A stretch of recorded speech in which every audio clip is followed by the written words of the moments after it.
Vice Mayor, it is 6:03 and we are live. Thank you. And I'd like to call to order this regular city meeting of the city of Lake Worth Beach, Tuesday, June 2nd and Or 20th. June 20th. Yeah, zeros. Could you call the roll, please? Yes. Mayor Betty Resch is absent. Vice Mayor Christopher McVoy. Present. Commissioner Sarah Maliga. Present. Commissioner Kimberly Stokes. Here.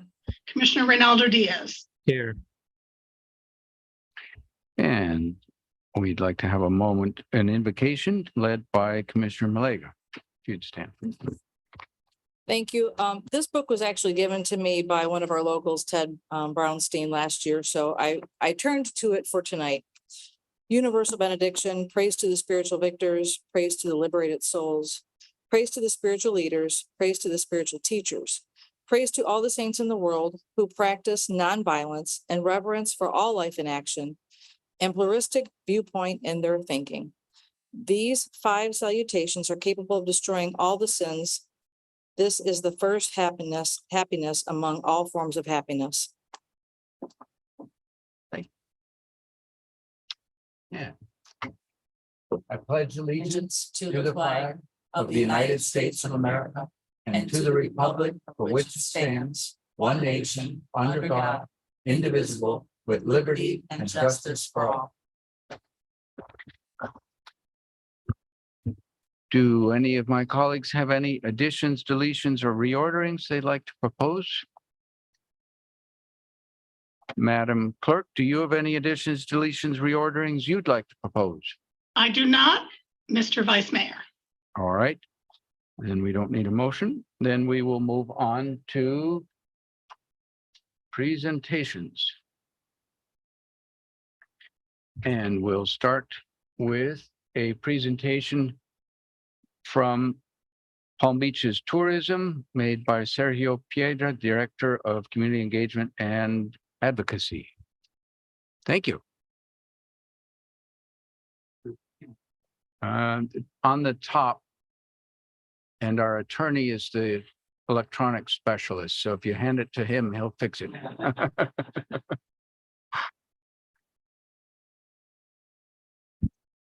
Next time I'll bring my reading glasses so I can actually see. Good evening, good to be dry. Madam Mayor is not here, commissioners, Davis manager. We are here from Discover the Palm Beaches, and we're here to talk about the good news of tourism and the impact it's making in Lake Worth Beach. So I'm here for a very quick presentation, and I have 2 colleagues with me who will also be speaking. But we're going to give you we're going to give you some interesting numbers and interesting things to think about, and we appreciate it. Let's see here.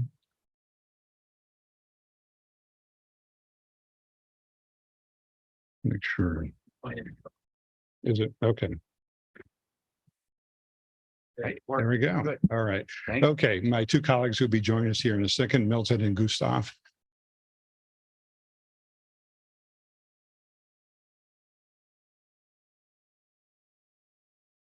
Oh, there we go. Okay. As a reminder, we're Discover the Palm Beaches. We're the official tourism marketing organization for Palm Beach County under contract with the Board of County Commissioners. Technically, we're a private nonprofit, which makes us kind of a quasi-government agency, but we have a board of directors made up of public and private, 25 members, 7 of which are appointed by the Board of County Commissioners. And we're all under the umbrella of the Tourism Development Council, which includes Film Commission, your neighbors down the street here, the Cultural Council, Sports Commission, and some also the Convention Center and the airport and so forth. So it's a tourism apparatus, if you will. But our mission at the end of the day is all equal: growing the tourism economy and positioning Florida and Lake Worth Beach as the premier tourism destination. So investing in Lake Worth Beach. So far this year, we've been a very strong supporter now this year, but also in the past, of events going on in downtown Lake Worth Beach, including the Street Painting Festival, which we've done for multiple years now. And this year, we're about a $2,500 sponsor for it. and Palm Beach Pride, which we invested quite a bit in. You may have seen our letters there. It said, "Love the Palm Beaches." So again, this is a tourism destination and an event destination, and we recognize the city for that. And we also highlight the city in our visitors guide. Lake Worth Beach is one of our top 12 tourism destinations here in the county. So you'll see that in our visitors guide, which is fresh off the presses. So if you need some, please let me know. But also, like in the visitors guide, you'll see Lake Worth Pier in the lower right-hand corner there is a top Instagram spot. So just kind of a little throw in there. And also social media, we've invested quite a bit in that in the last few years. And you'll see the city, whether it's a video or whether it's a great image. Take, for instance, on Instagram, our street painting festival, you'll see a very good looking mural there here in the downtown on Facebook. And also one of our top producing channels, which is TikTok. You'll see the Sable Palm House located there. So you'll see yourself on there and any of our social media channels. And also on our website, again, like I said, is being one of our 12 important tourism centers. We highlight the golf, just for instance, like some of the listings we have for Lake Worth Beach, the golf club, the beach itself, but also we've created a blog. Take, for instance, this was from last year, 10 fun things to do with kids in and around Lake Worth Beach. And to talk about Love the Palm Beaches, let me bring Milton. Thank you, Sergio. Mr. Mayor, Vice Mayor, Council, my name is Milton Segarra. I'm the Chief Marketing Officer of Discover the Palm Beaches. Delighted to be here, only 10 months here in this beautiful county. We like it so much that my daughter, she moved from Ohio, and my sister-in-law, they just bought a house close to the golf course here in Lake Worth Beach. So I can tell you we like it a lot here in Palm Beach County, as well as other 9.2 million people that visit us every single year. Last year, we had a phenomenal banner year, and Gustav will take you through some of the numbers specifically for your city. But at the end of the day, we had a phenomenal positioning of the Palm Beach County as a destination for tourists. And one of the most important components is the impact of the locals in that effort. And for that, let me share with you a very basic number. Close to 40% of the visitors that we get here, they come at the end of the day because they got a reference, a recommendation from a local friend or family. Think about that, 40%. That's a very important number. So in order to provide the locals with all the tools and the assets to keep promoting our brand, which is the destination, we have created a local program, social media program. It's called Love the Palm Beaches, #Love the Palm Beaches. And through that particular tool, all the residents can access to our assets, video, photography, copy points. We provide some incentives and awards for them and make sure that we create and we provide the right type of information. So when they invite their cousins or friends or family, they have all the tools to really portray exactly the experience we can offer as a destination.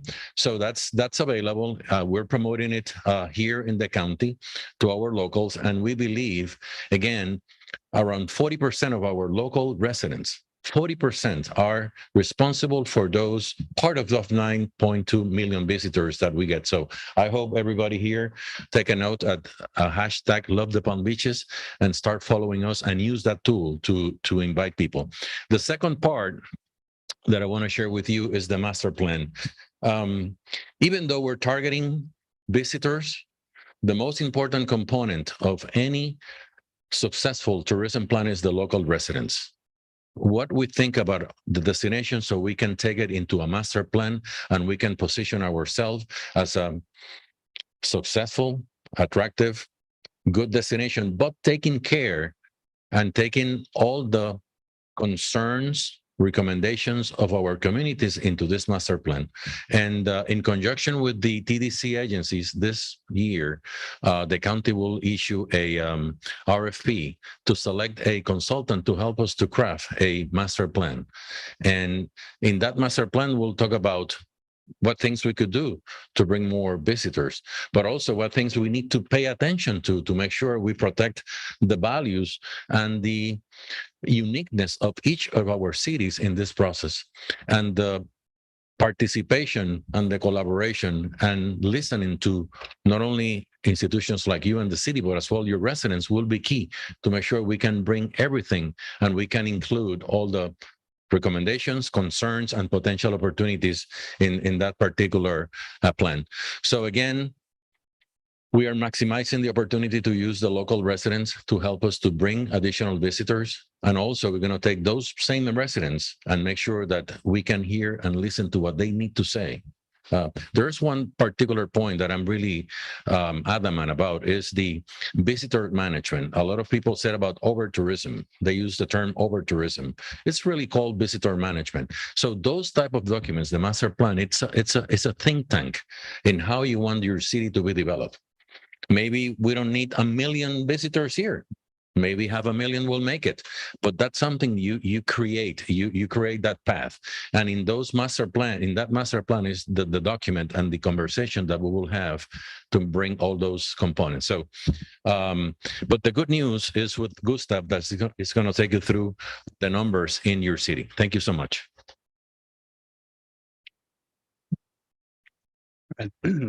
Thank you, commissioners. Thank you for giving us a few minutes to talk about all the things that we're doing for Lake Worth Beach. I'm going to take you through some of the numbers and data that we have regarding Lake Worth Beach. But first, before I go through that, I want to talk about how we get our data. And the big point here is that we don't use just one source. We have multiple sources that tell the whole, paint the whole picture and tell the whole story of what's happening in tourism in terms of visitation to Palm Beach County and to all the individual cities in here. So first of all, we subscribe to a syndicated research study. There's 3 companies out there, Omnitrack, Longwoods, and DK Shiflett. We've subscribed to all 3 of them at some points, and they survey the nation, and every month on travel across the United States, they ask if you visited the Palm Beaches, and we get a data point there indicating how many people come in through their survey. We've done a return to sample with these providers, and we were able to follow up with someone that says they went to the Palm Beaches and asked specifically what cities they have visited. That's one way that we're tracking this. Another way that we're tracking this is through credit card data. So we get information from Visa, and that has where the cards originated from and where the cards are used. We can get down to the zip code level on card usage within the county.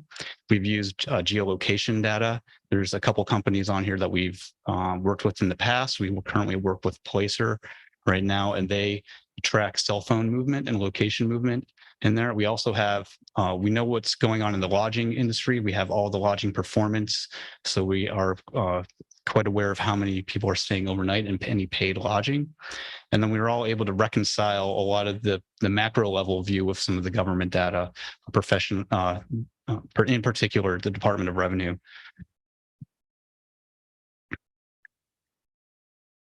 So with that said, this is a snapshot of visitation to Lake Worth Beach. We geofenced the downtown area and then the beach area in here. So that's on the map there.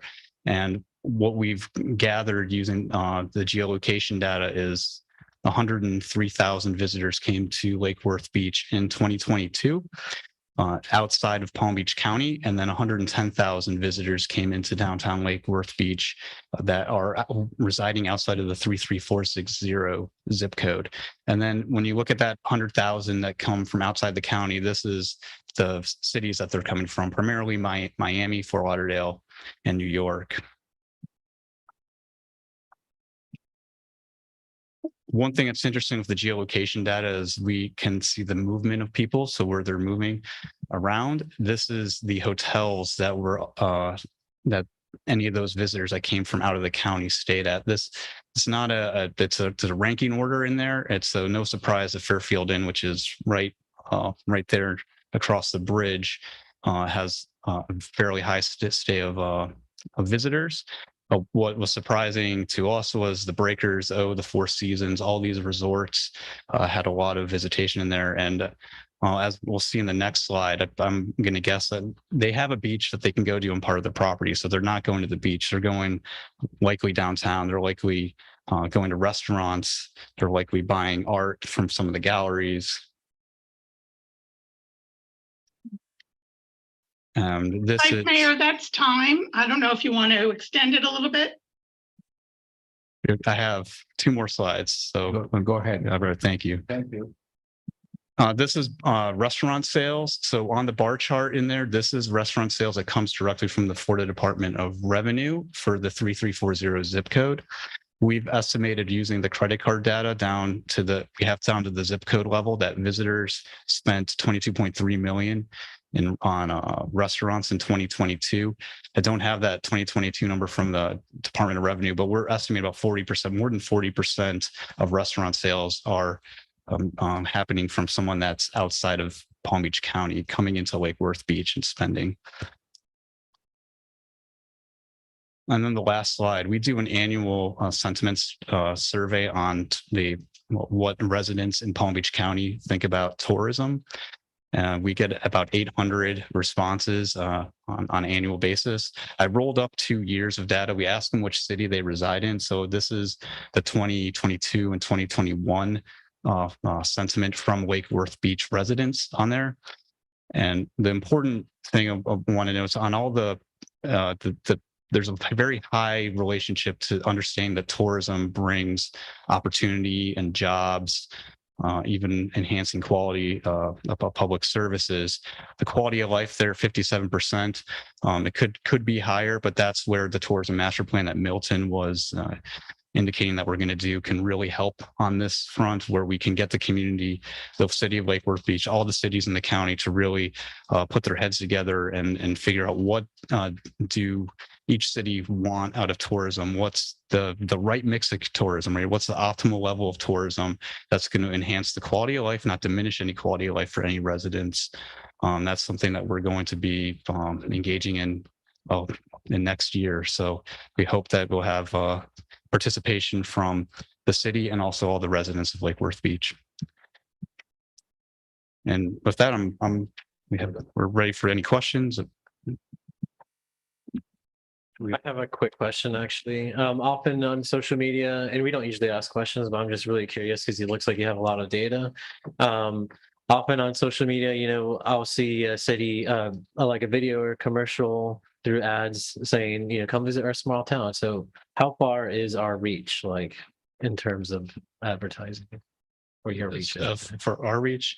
Yeah, so Milton can maybe talk more about the impression side, but we do after each campaign a brand tracking study, we go into all the markets that we're advertising in. The last one we did, we had sample and we were targeting Toronto and even Colombia and Mexico.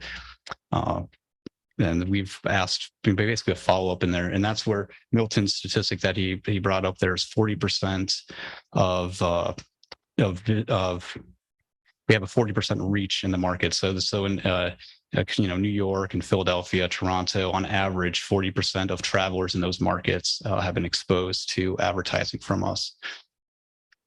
If I may quickly, very good question, Commissioner. In this particular summer campaign, we're targeting the Miami, Fort Lauderdale, Orlando, Tampa, a little bit of Atlanta, obviously New York, and some secondary markets that we have the reach and we have the audiences that we're targeting. So those are the primary markets that we're reaching right now.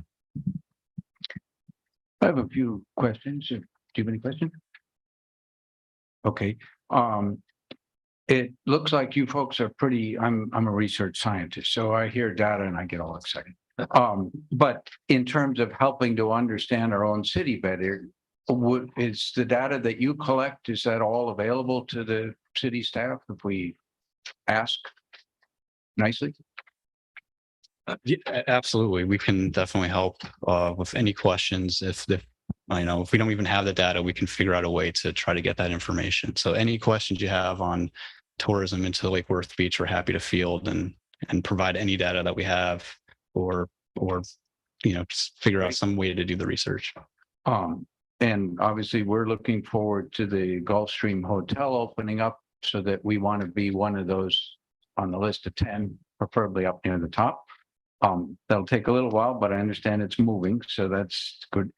I was very pleased to hear in your presentation, I think it was from Milton primarily, the idea of listening to the concerns and interests of residents of the community, because it can be a balance between. Yes, sir. Must be a balance. Yeah, and certainly one of the areas that you're probably aware of, I suspect there's other parts of the county that have raised the concern, is what is the effect of short-term rentals on both bringing in tourism and on quality of life in the community?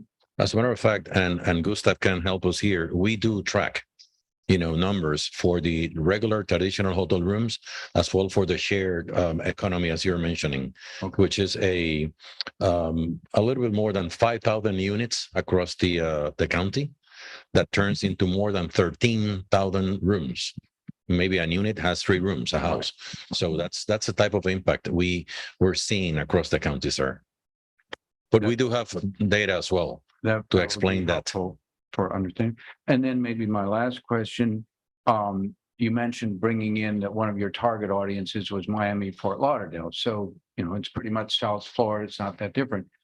One of the questions would be, well, what's different about Lake Worth than some of the other areas? And at least from our perspective here in the community, we tend to think of history as part of it.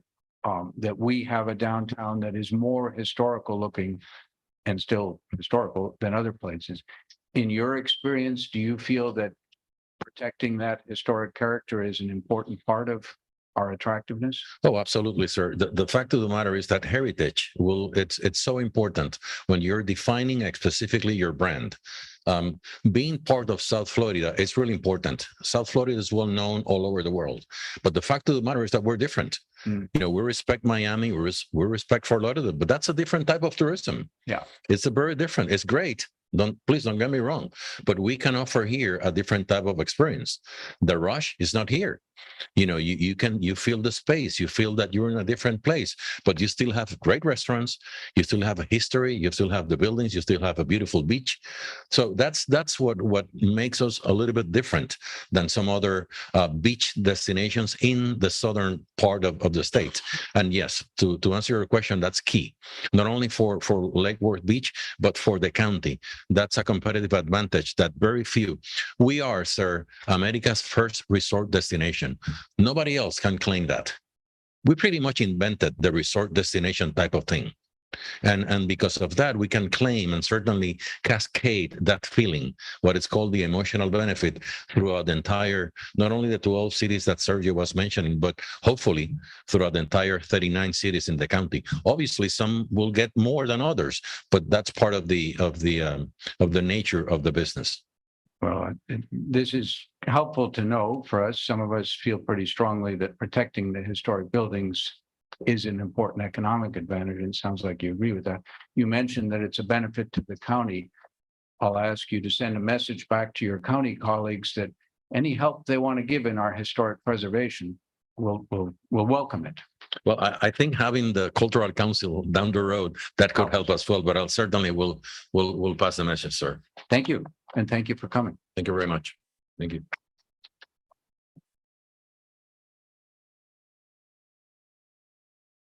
Our next presentation will be of certificates of achievement to the members of the winning Lake Worth Beach Police Athletics League team, brought forward by Commissioner Malega.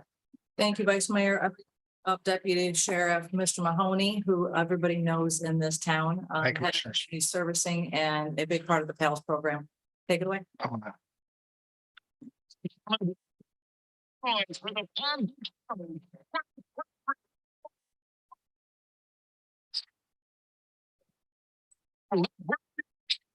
Oh.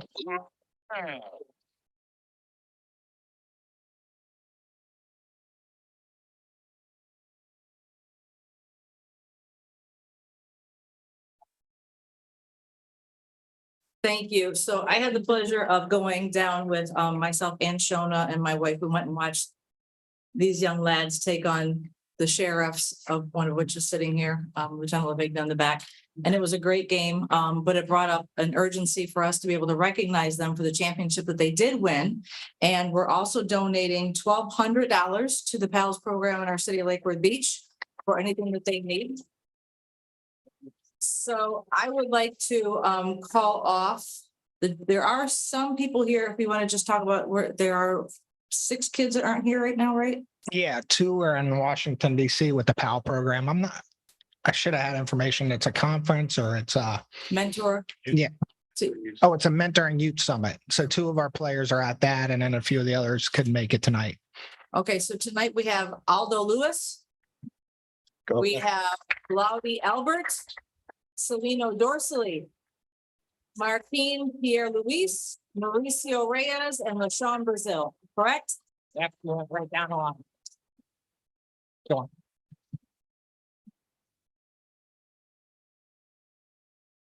Give the money to the big guy. Captain early. Aldo? No, so this is a certificate of accomplishment. And it says the distinguished member of the Lake Worth Beach Cal Youth Basketball Team brought senior performance on May 26th. And a basketball tournament and winning the championship for PBS so they have 14,000.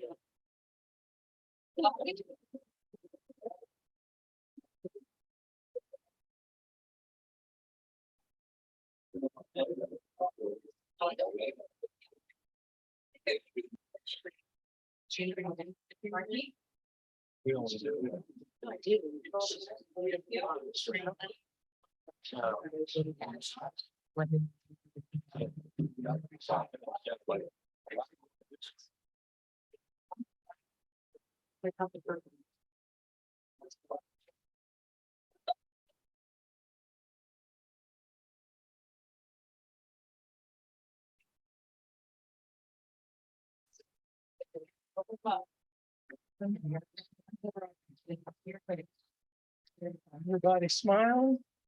That way.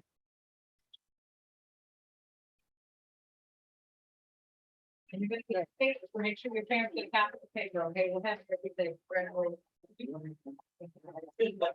Good word, okay?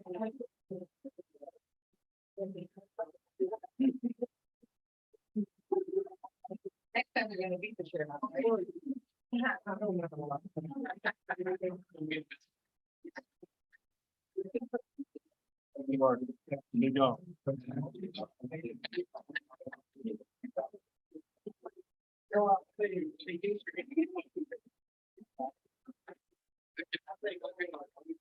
Good, how are you? Thanks again. Thank you, guys.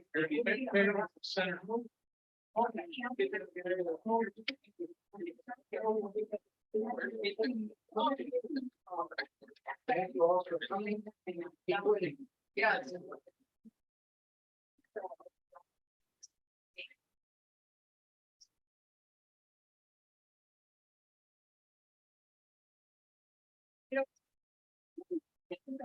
Let's start with a proclamation.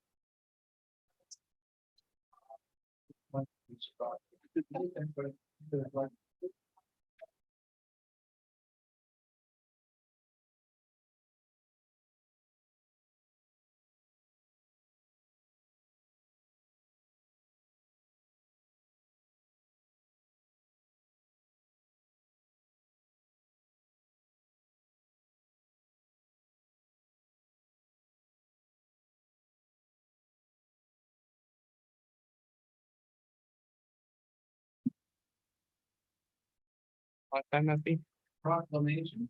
Whereas in the United States, more than one. Sorry, could you turn on your mic, Vice Mayor? Thank you. Whereas the city clerk keeps us helpfully in line. In the United States, more than 1 million people are living with HIV, and every 15 minutes, a new HIV transmission occurs, resulting in more than 30,000 annual new HIV diagnoses.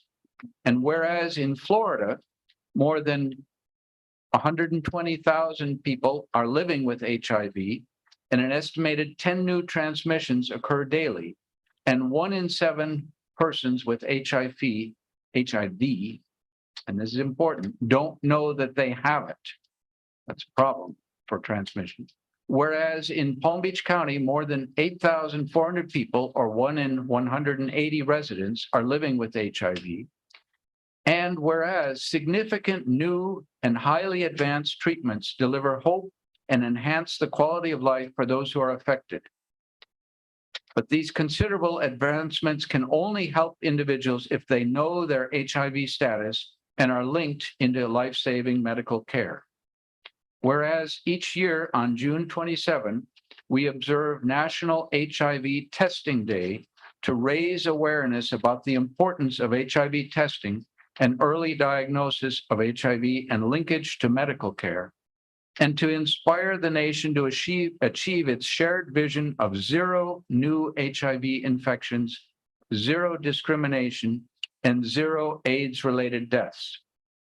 And whereas the 95-95-95 ambitious global plan to help end the AIDS epidemic has set its targets for 2030, that 95% of all persons with HIV will know their HIV status, that 95% of all people with diagnosed HIV will receive sustained ART, which is a treatment, and 95% of all people receiving ART will have viral suppression, in other words, that it works. Whereas this year marks the 29th annual observance of National HIV Testing Day on June 27th, and the Palm Beach County HIV Community Prevention Partnership and the Palm Beach County HIV Care Council, through its partners, are working together to provide HIV testing throughout Palm Beach County through the week surrounding National HIV Testing Day, June 24 to 30, 2023. And now, therefore, Betty Bresch, Mayor of the City of Lake Worth Beach, Florida, by the virtue of the authority invested in her and on behalf of the City Commission, do hereby proclaim June 27th, 2023 as National HIV Testing Day, and urge all residents of the city of Lake Worth Beach to take the HIV test to know your status and participate in other activities and observances designed to increase the awareness and understanding and promote prevention initiatives to end the HIV epidemic. In witness whereof, she is hereunto set her hand and caused the seal of the City of Lake Worth Beach, Florida, to be affixed this 18th day of June, 2023. Betty Bresch, Mayor. Melissa Ann Coyne, City Clerk. And I would point out, I doubt that the testing is restricted to that week, goes on all year. It's quick, it's generally free, I think, and take advantage of it. Yeah, is it cool if I say a few words? Certainly. Yeah. So thank you so much, Vice Mayor and Commission, for allowing us to come in and do the proclamation today and every year, not only for National HIV Testing Day, but also for World AIDS Day in December. So yeah, for National HIV Testing Day, we will be doing free HIV testing at Compass, and we're also partnering with Walgreens again this year. So we'll be at the Walgreens at the corner. I almost said the slogan, the corner of happy and healthy. At Boynton Beach Boulevard and Congress. So we'll be there from 10 a.m. to 7 p.m. But individuals can always come to Compass anytime, Monday through Thursday, 10 a.m. to 7 p.m., Fridays from 11 to 5, or the first and third Saturday from 2 to 6, and get a free HIV test. It's really simple and easy. Simple little finger stick with results ready in 15 minutes. And then they can also get free condoms, get connected to PrEP, you name it. So we're always here. We're in your corner, anything sexual health related. So thank you all so much, Commission and Vice Mayor. And I just want to say HIV is not just for the LGBTQ community to think about, and it's important that people know that. Thank you. Do we do a photo? Shall we get a picture? Yeah.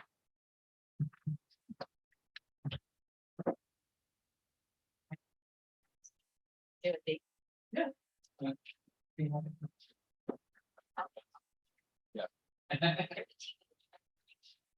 Unless I get in trouble every time I go back to the picture tonight.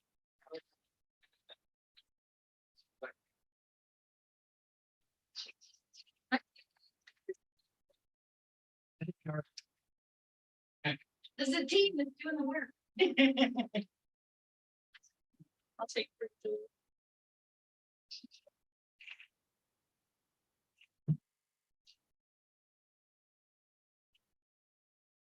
Thank you very much. Thank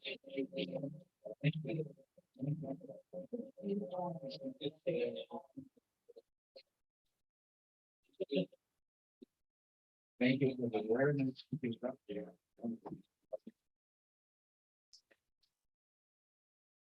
get the intro.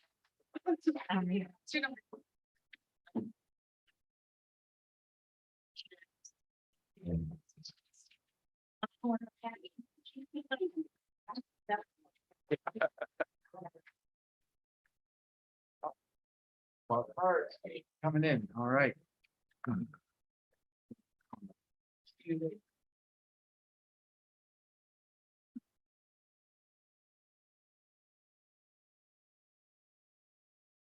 Guessing one is the non-thing, all right.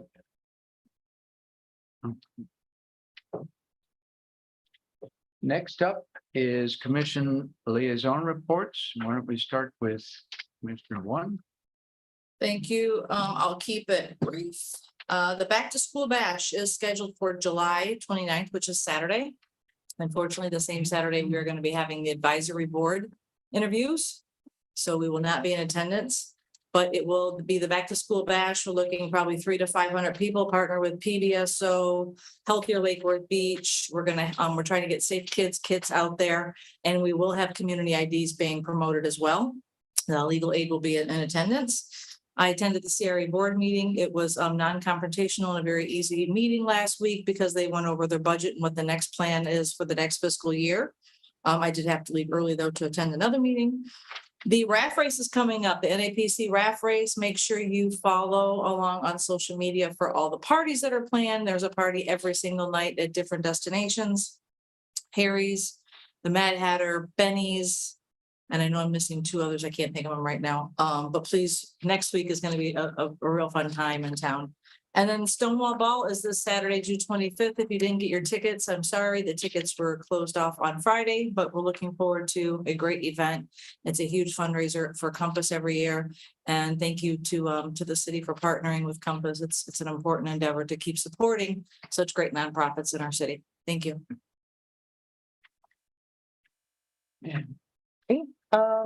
Okay, so just a reminder, this Thursday, I'll be at the library from 5 to 6 in the meeting room for any residents or non-residents who want to come and talk about things happening in the city. We had our first movie night at Spillway Park about a week ago. It had a decent attendance considering the weather and that it had to be rescheduled. Rethinking the time of year that we might want to be doing events like that in the park. So it was our first one. I think it went well and we'll continue to get better. And then yesterday, we had Juneteenth as a city holiday, so our offices were closed, but a lot of businesses on J Street created an event that was pretty cool to go. Again, the weather has to interfere with everything. It was supposed to be outdoors at Rudy's, but they moved upstairs to the Bamboo Room. But it was their first annual one, right? So I thought it was pretty great to see the turnout, and I love it when our businesses try to help create events like that. So hopefully the rain will stay away next year. That's it for me. All right, I actually have quite a bit today. And starting with the Juneteenth, it was awesome. So big shout out to Rudy's and Bamboo Room and Divine and Flamingo Clay to put it together and then have to very quickly adapt because of the weather. I was able to stop by briefly after spending a day in office, but I hope that's becomes a yearly thing. The group that organized it did a phenomenal job. So I think that's something that can grow and become a tradition. In other news, I have there's a lot going on. We'll start with some easy stuff. So TPA, I had the TPA governing board meeting last week, and something that's really exciting is the transportation and improvement program that TIP went through. Without a whole lot of controversy, and the fun thing, but the good thing about that is short version, it's capital, it's money, and what it means to us is in the first phase, it's going to include 15 bus stop shelters throughout Lake Worth Beach. Obviously, we have really high ridership of PalmTran, myself included, and I'm sure some of you have spent afternoons out there in the last couple weeks. It's pretty brutal. So it's going to be welcome, and it's great that it's in the first phase. Timing wise, it's not super fast. These are things we always want within months, but it's coming, and it's going to be a huge improvement. That's really exciting. Similarly, I had, another quarterly Lake Worth Lagoon Initiative Steering Committee meeting. And the exciting news from that is, every year, and even before elected, I've always worked closely with the initiative. And one of the big goals is always funding, right? For water projects, for Lake Worth Lagoon projects. And although we didn't really have anything specific for Lake Worth Beach, there's an indirect benefit. One project, which is across the lagoon, Bonefish Cove, got funding. But the short version is this happened the other day. Governor signed a budget. And so throughout Lake Worth Lagoon, we're getting $2.3 million in funding for a variety of projects.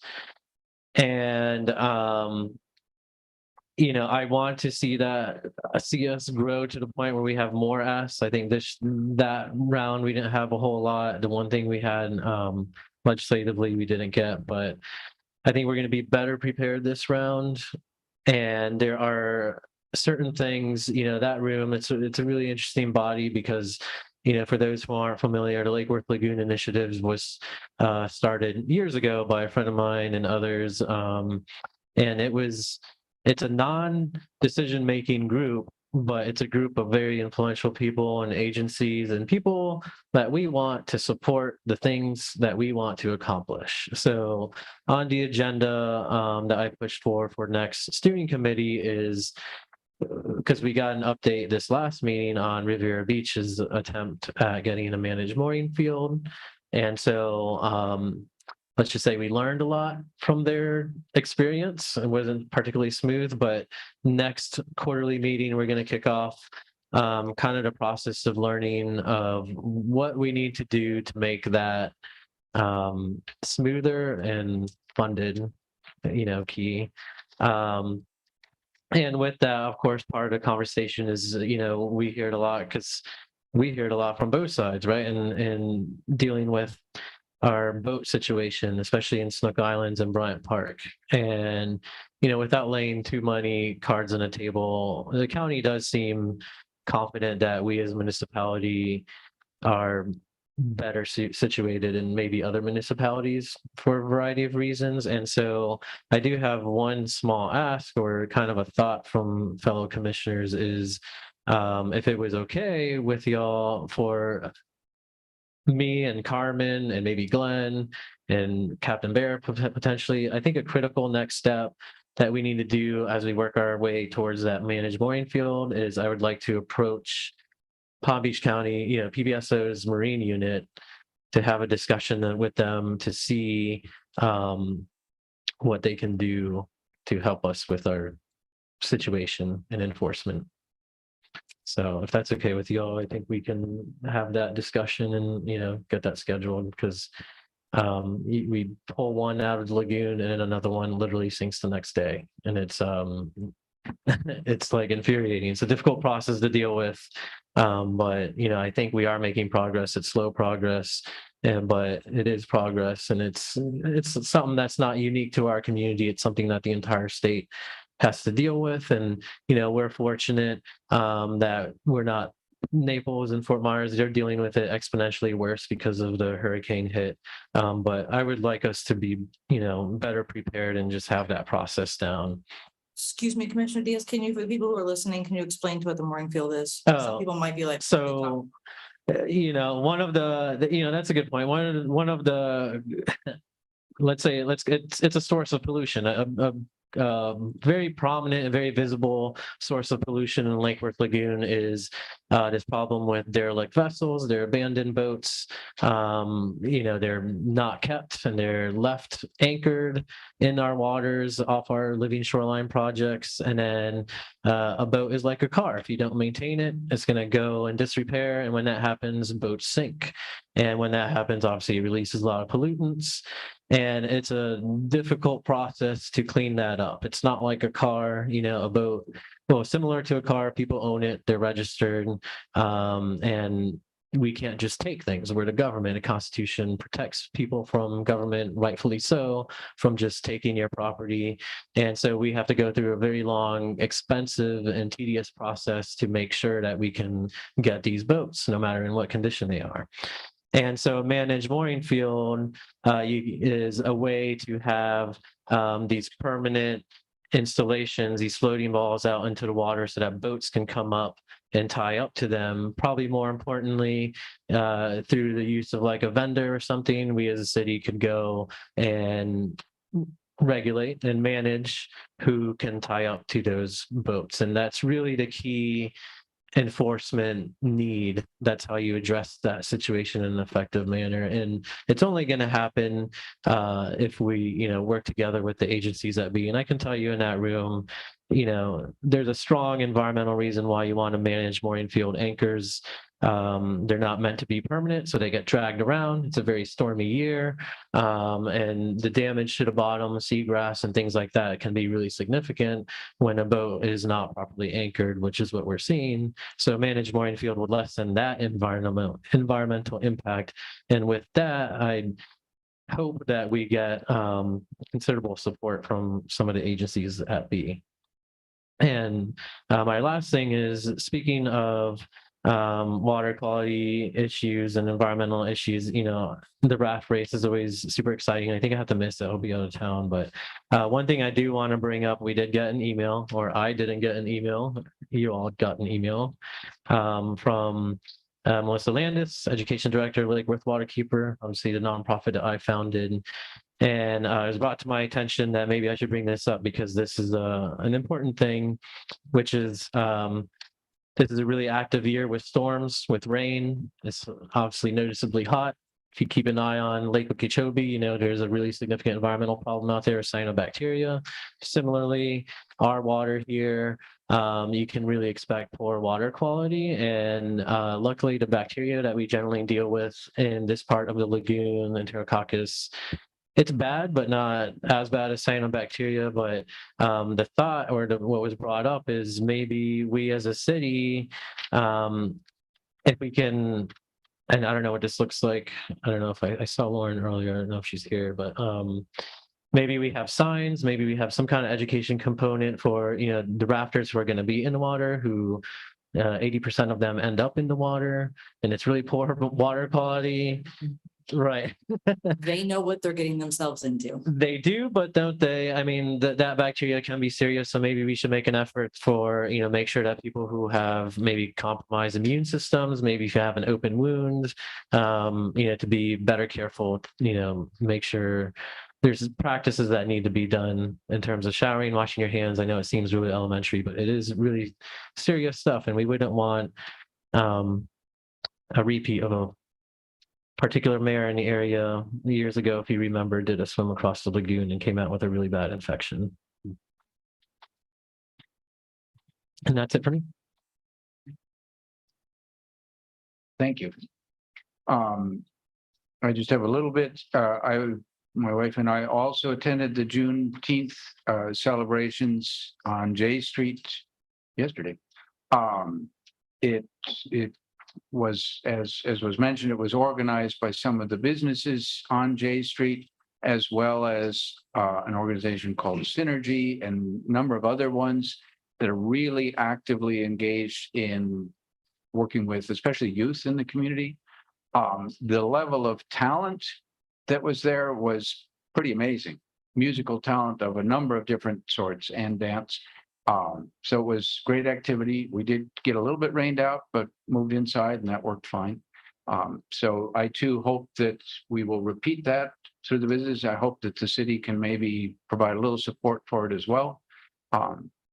Was something, and one could really feel from the music, from things people said, from the group, that we're not out of the woods with the things that led to Juneteenth in 1865. We're not totally out of the woods with curing some of those problems, and I think it's good that people feel like Lake Worth is a place that does care about that and is welcoming to people, a wide range of people.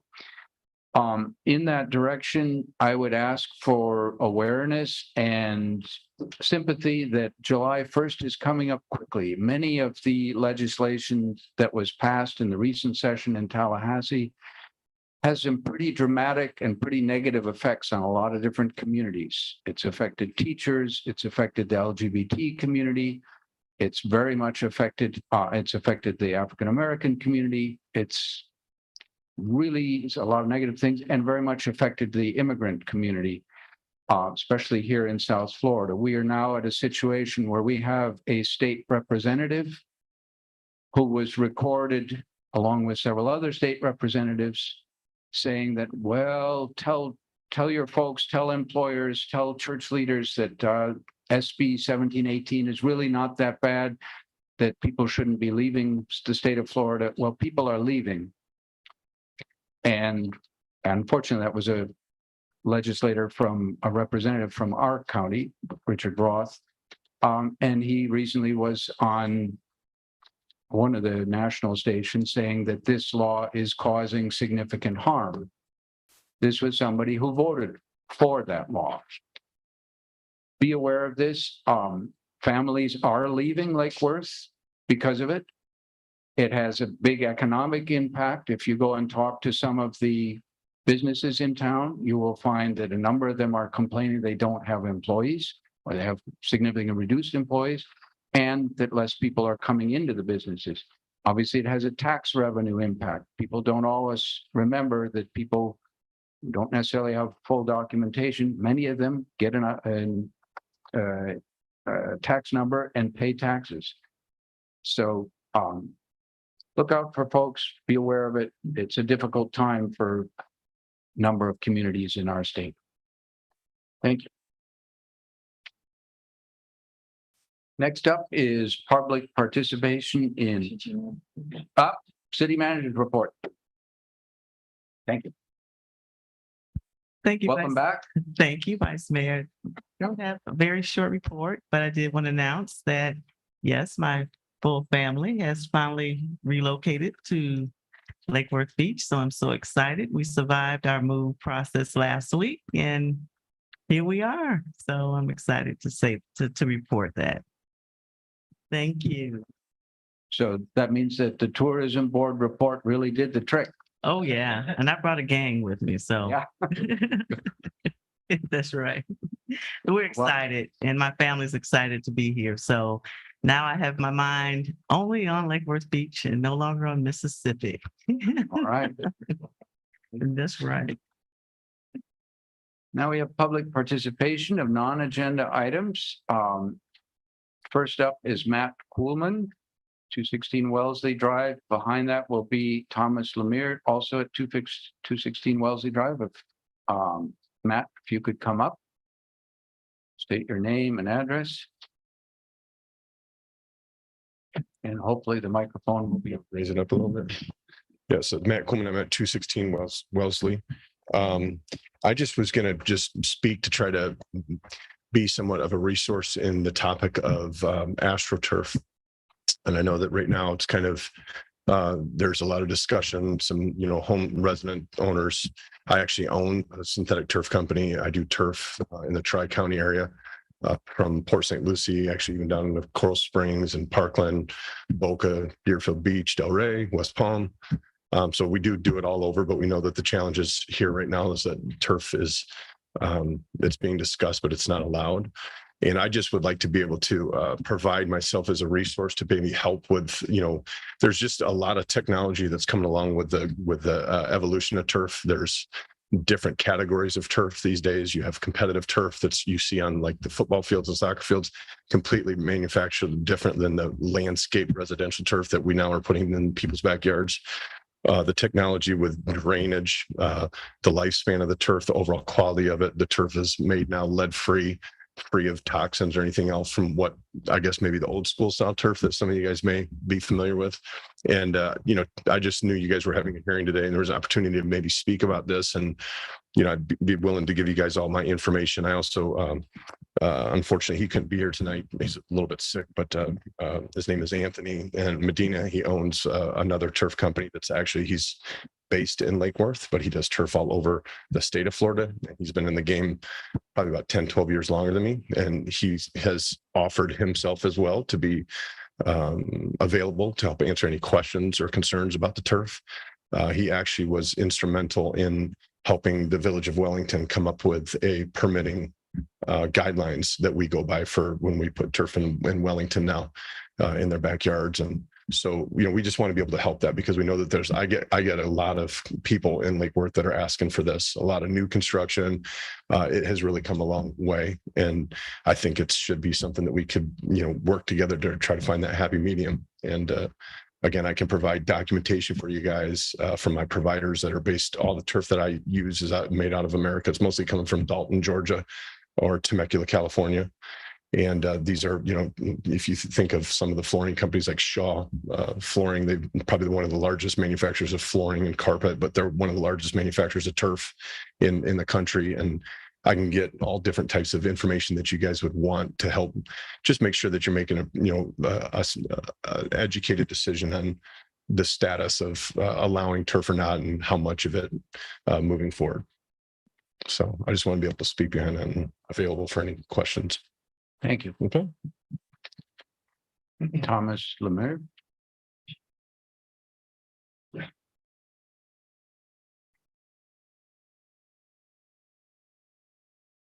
Tom Lemire, 216 Wellesley Drive. I also wanted to bring up the turf issue. I know I saw the pre-agenda meeting on June 9th where the code that as it is going to be enforced with really no decision on which way anybody's going to go with it. There's folks that are going to be charged upwards of $250 per day with a lien on their house if something can happen. And I would like to go back to the January 11th pre-agenda meeting where Mayor Resch specifically says in the meeting where it is extremely hard to understand the code. If the mayor can't understand the code, how are constituents and citizens supposed to understand the code? And it never even mentions artificial turf in the code to begin with. Furthermore, I have a whole thing here.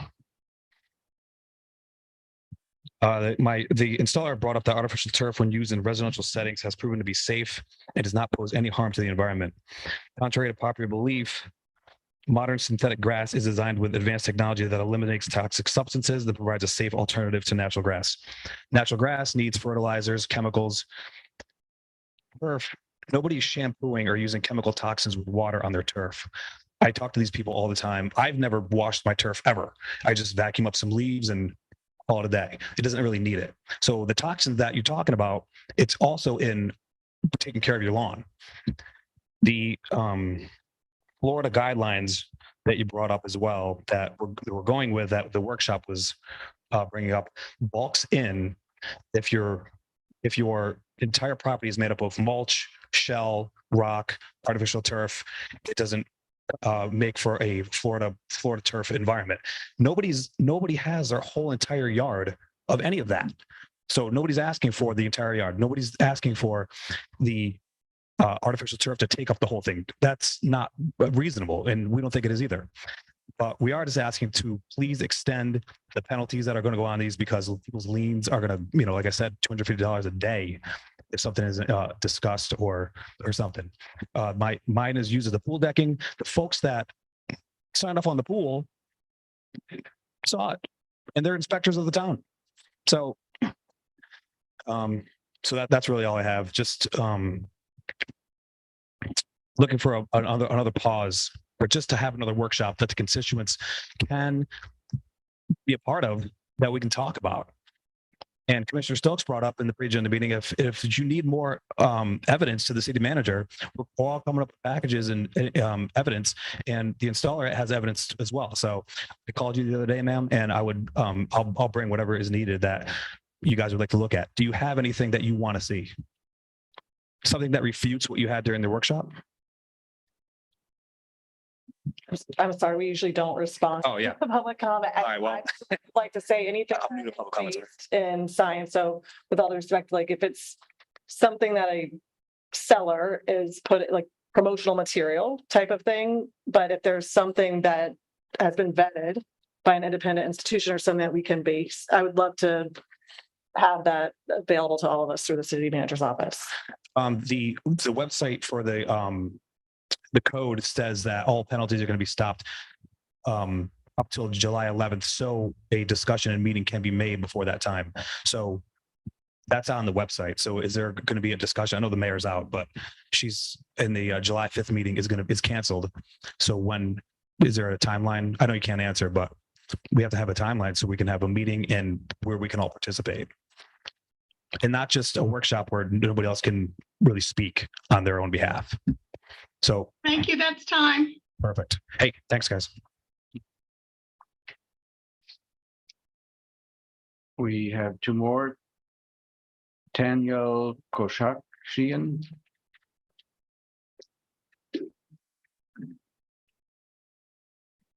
Good evening. Tanya Kushakian, TK for short, 441 32nd Street in West Palm Beach, here on behalf of my client, Dr. Kurt Jetta and Jetta Investment Company. They own properties here below market, rental properties here in Lake Worth Beach at 707 6th Avenue and 1415 North J Street. Wanted to invite you and anyone who's listening to learn a little bit more about micro-communal housing units. We have an open house scheduled for this Saturday at the Kemp Building in Delray Beach, Florida. And just wanted to share that invitation. It's Saturday, June 24th from 9 a.m. till 11 a.m. at 105 Northwest 5th Avenue in Delray Beach, Florida. If you're interested in affordable housing, rooms are $500 to $600 a month in rent with shared communal space. And it's a really attractive opportunity for people who are looking to get back on their feet and provide relief and stabilization for people, for communities, and for businesses who somewhat may be distracted by some societal issues that we're having here in Palm Beach County with affordability, particularly housing affordability. Lake Worth Beach's annual or monthly rent is actually lower than Delray Beach's, but the disparity on the income is wider in Lake Worth Beach. And so places like Delray Beach, even though the disparity isn't as great as Lake Worth Beach, they're leading in that space. And so we know we've heard from people in Lake Worth Beach that it's an attractive opportunity for people in Lake Worth Beach and to help stabilize some of those communities. And so we just wanted to invite you, if you're interested in learning more from the commission, for staff, and for those who are either in the audience here or listening online, please join us. We'll have breakfast, open house on Saturday, June 24th from 9 to 11 at 105 Northwest 5th Avenue in Delray Beach. Thank you. Thank you. Next up is Kara Jennings.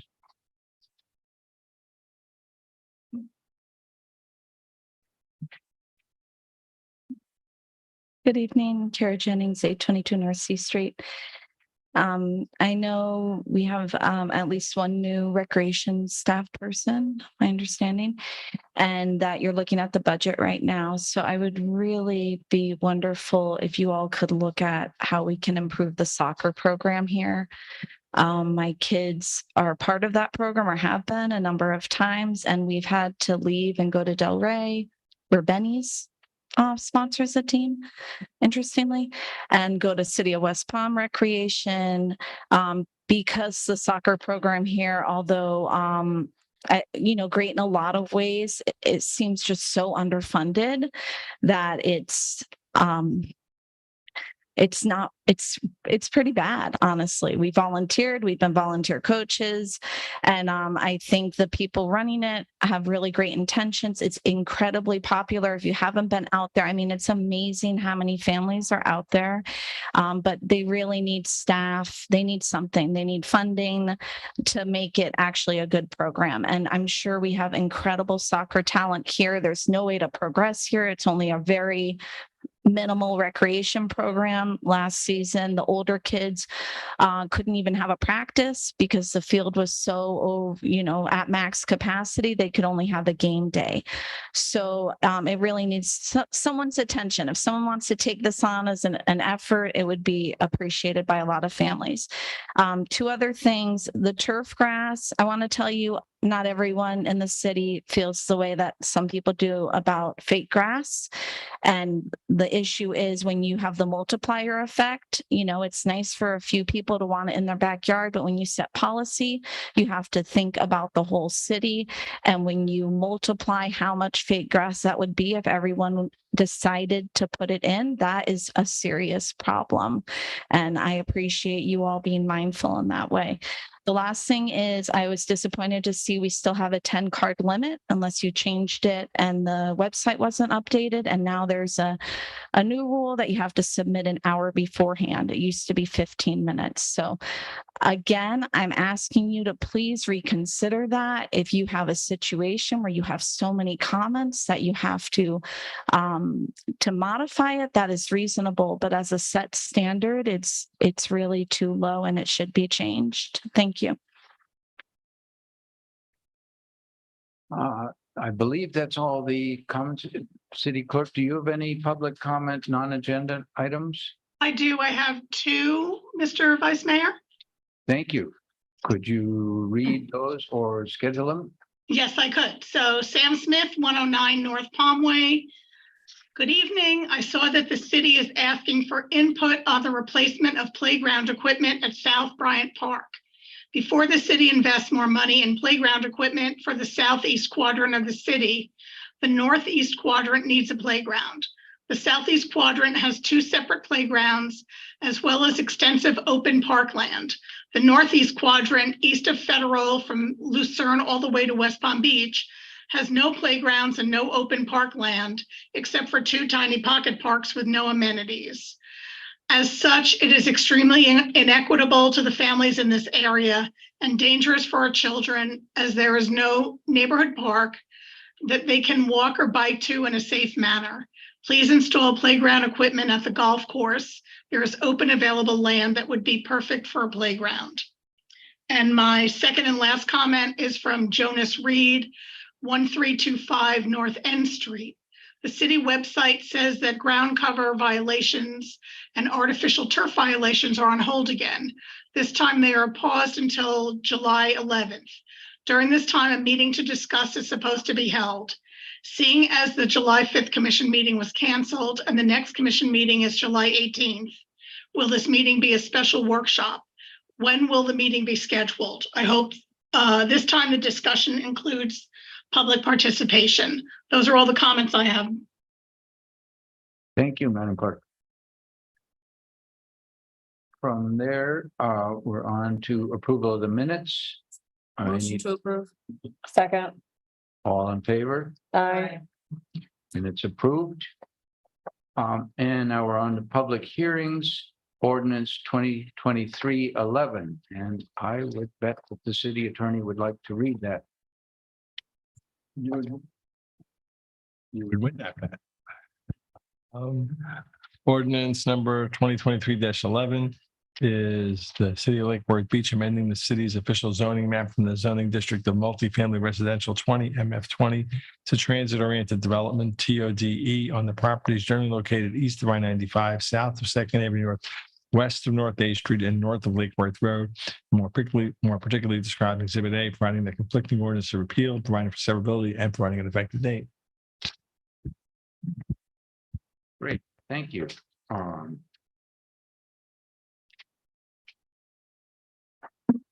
On this one, is there a presentation? So we do have a presentation. It is second reading. So it'd be up to you all to decide to reopen the public hearing, because typically the public hearing is first reading that closes, and then second reading is the vote. So if you wanted to reopen the public hearing and add, I know you had some information or something you wanted. I had some concerns and wanted to make sure my fellow commissioners had an opportunity to comment. I myself was not here for the first, I was out of town.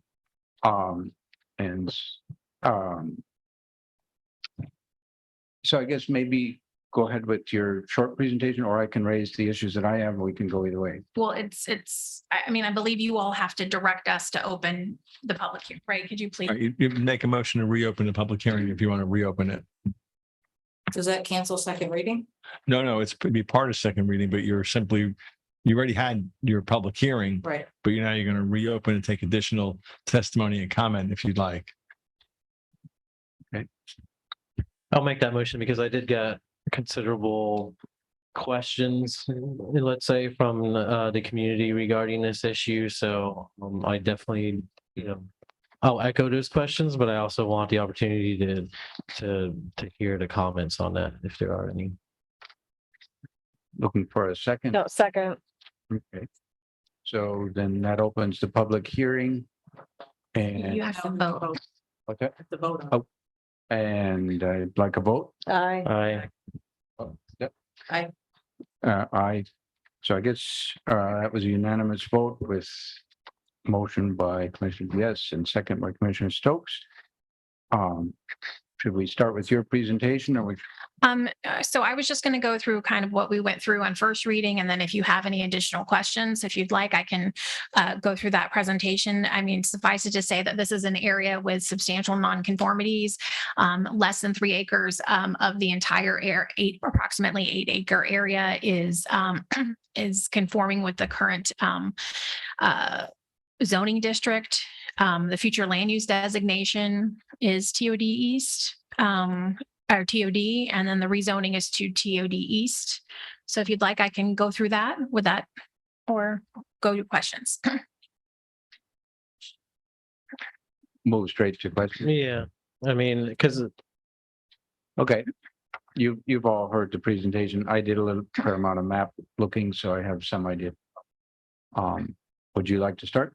yeah, I mean, the main concern that I'm getting from the community is, help us, I'm using the collective us, understand, this was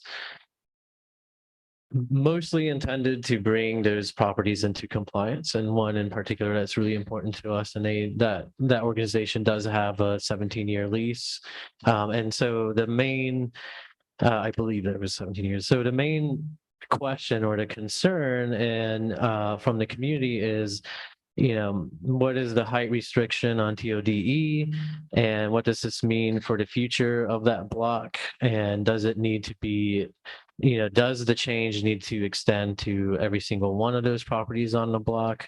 And maybe I would add to that in my concern, not really a concern, more of a question, because I did notice North Palm Beach did some like setback changes because of Live Local.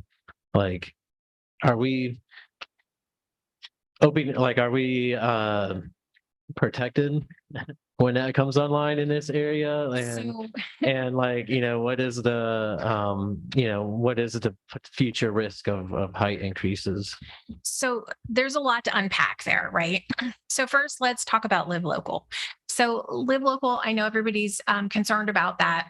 But I will say that our code is probably some of the most robust, and you guys did some additional changes for site plan as well. We have build-to lines and we have setbacks. We also have additional setbacks as buildings get taller. They have to set back their building.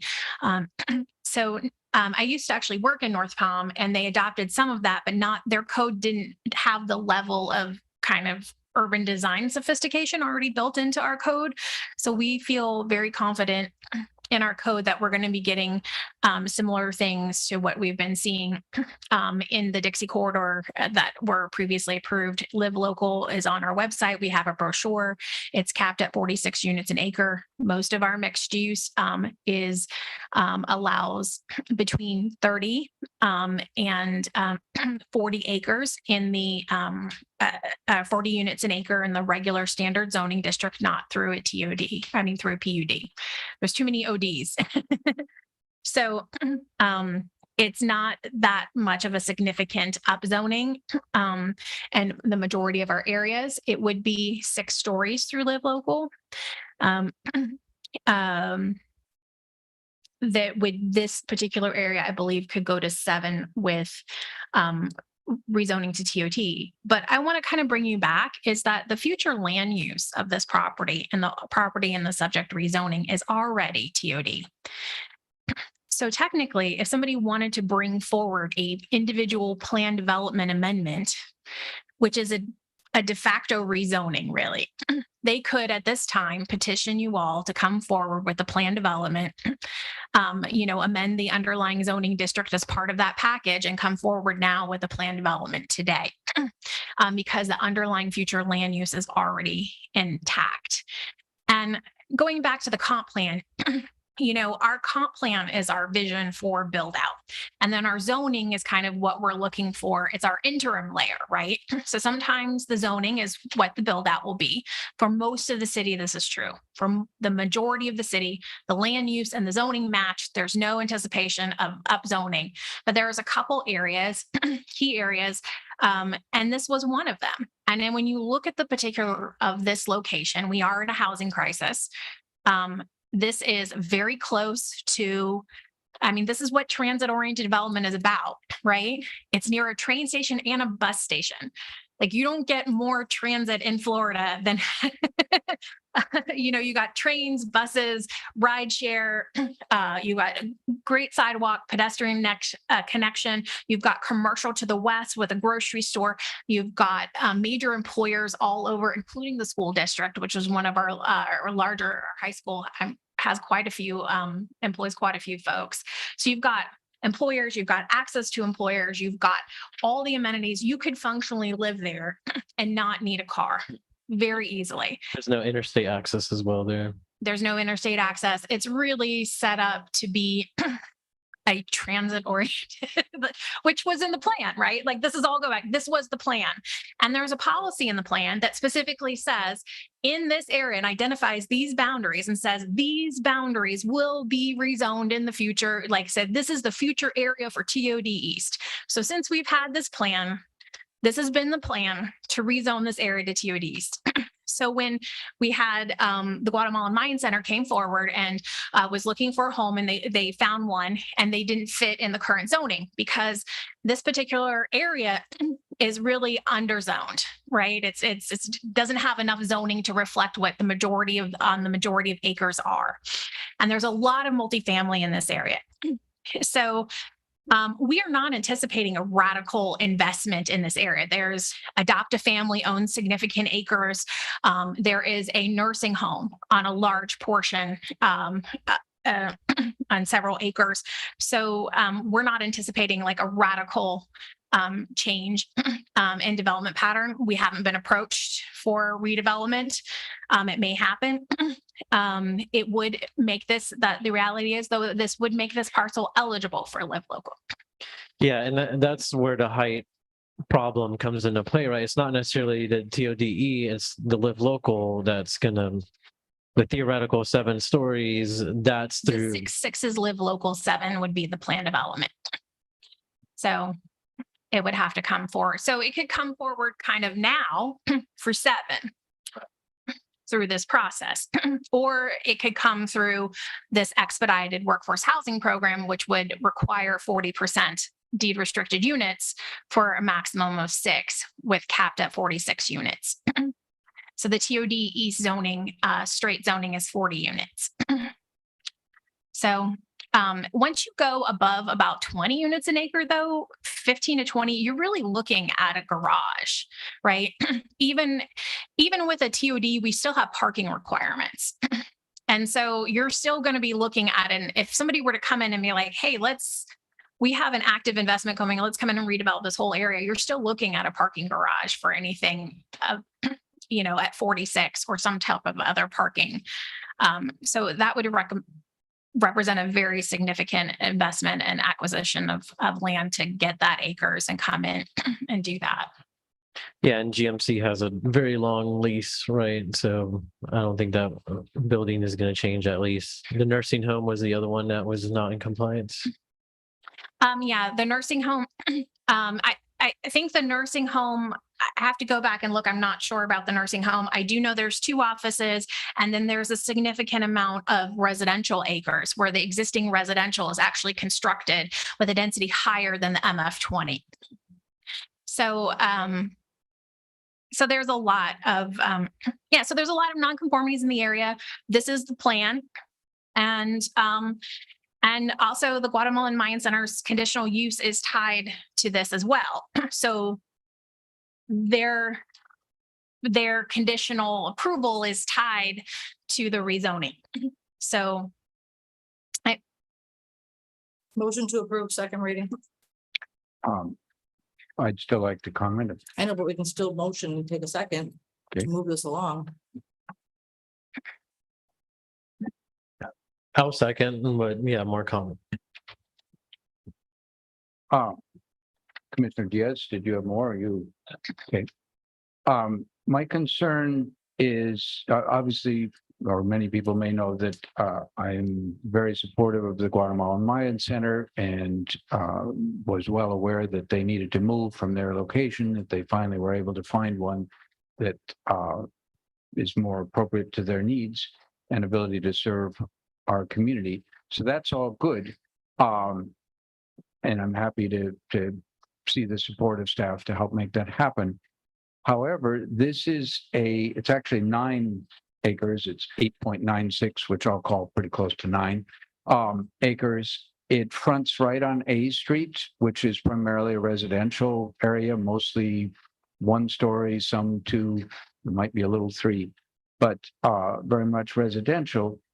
It's 9 acres. My understanding is that if we were to go to the TOD, we could go up to 65 feet and either 6 or 7 stories. I'm not quite sure, but that's enormously higher than what's there now.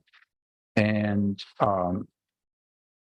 I heard similar comment from other staff that, well, there's nobody interested right now. There's some concerns with some of the owners, whether that would ever open up. But that's kind of a interim thing. That isn't a good way to set policy. I don't think. You don't want to be betting on, well, nobody will actually use this, so why don't we make it, possible anyhow? It's more what seems to be something that the community is pretty supportive of. And I hear you that the future land use is already labeled as TOD.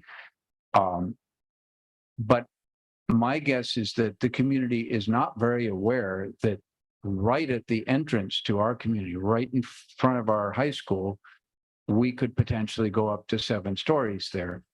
And I would be willing to bet that there would not be a lot of enthusiasm for that if the community was fully aware that not only directly facing on Lake Worth Road, but that whole, I'll call it a block between Lake Worth, the 9 acres.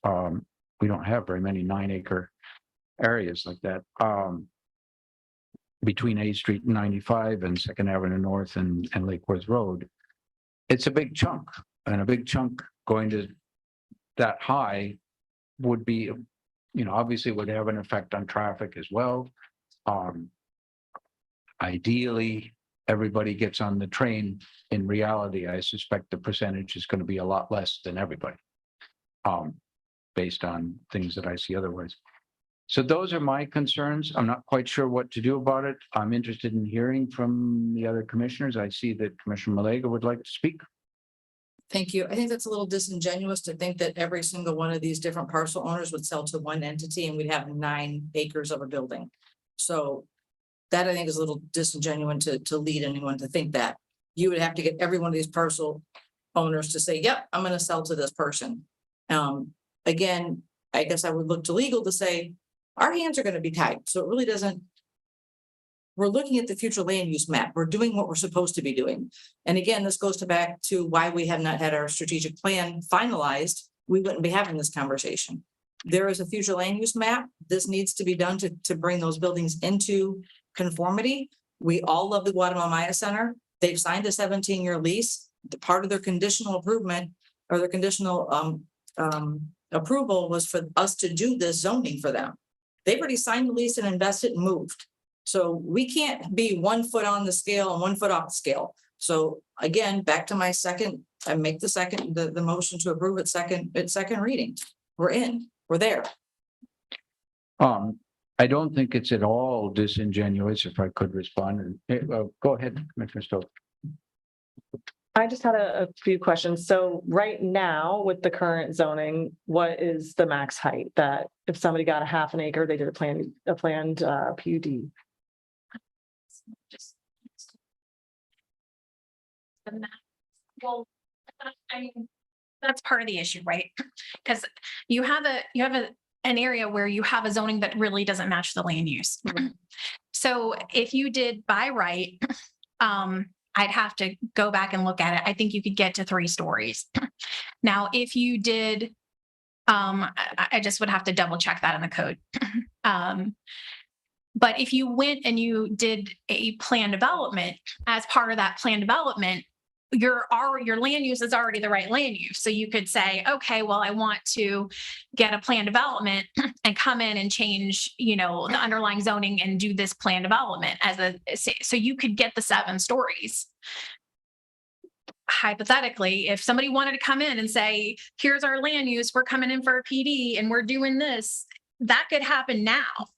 Because really the land use is kind of the controlling factor. The other thing that we're really not sure of is we wanted to go back and look to is I'm not sure about the land use, but the difference between land use and zoning and live local. So I have to just double check on that. I'm pretty sure it's zoning district, but I just wanted to go back and I'm sorry, I've been on vacation. I just came back today, like an hour ago. So how many stories high are the Lakewood Towers?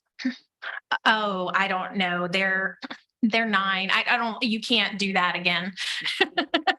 It's 9 or 10. Right, but they're in this area and we're trying. Yes, they're in this area. And so is the Bohemian 7.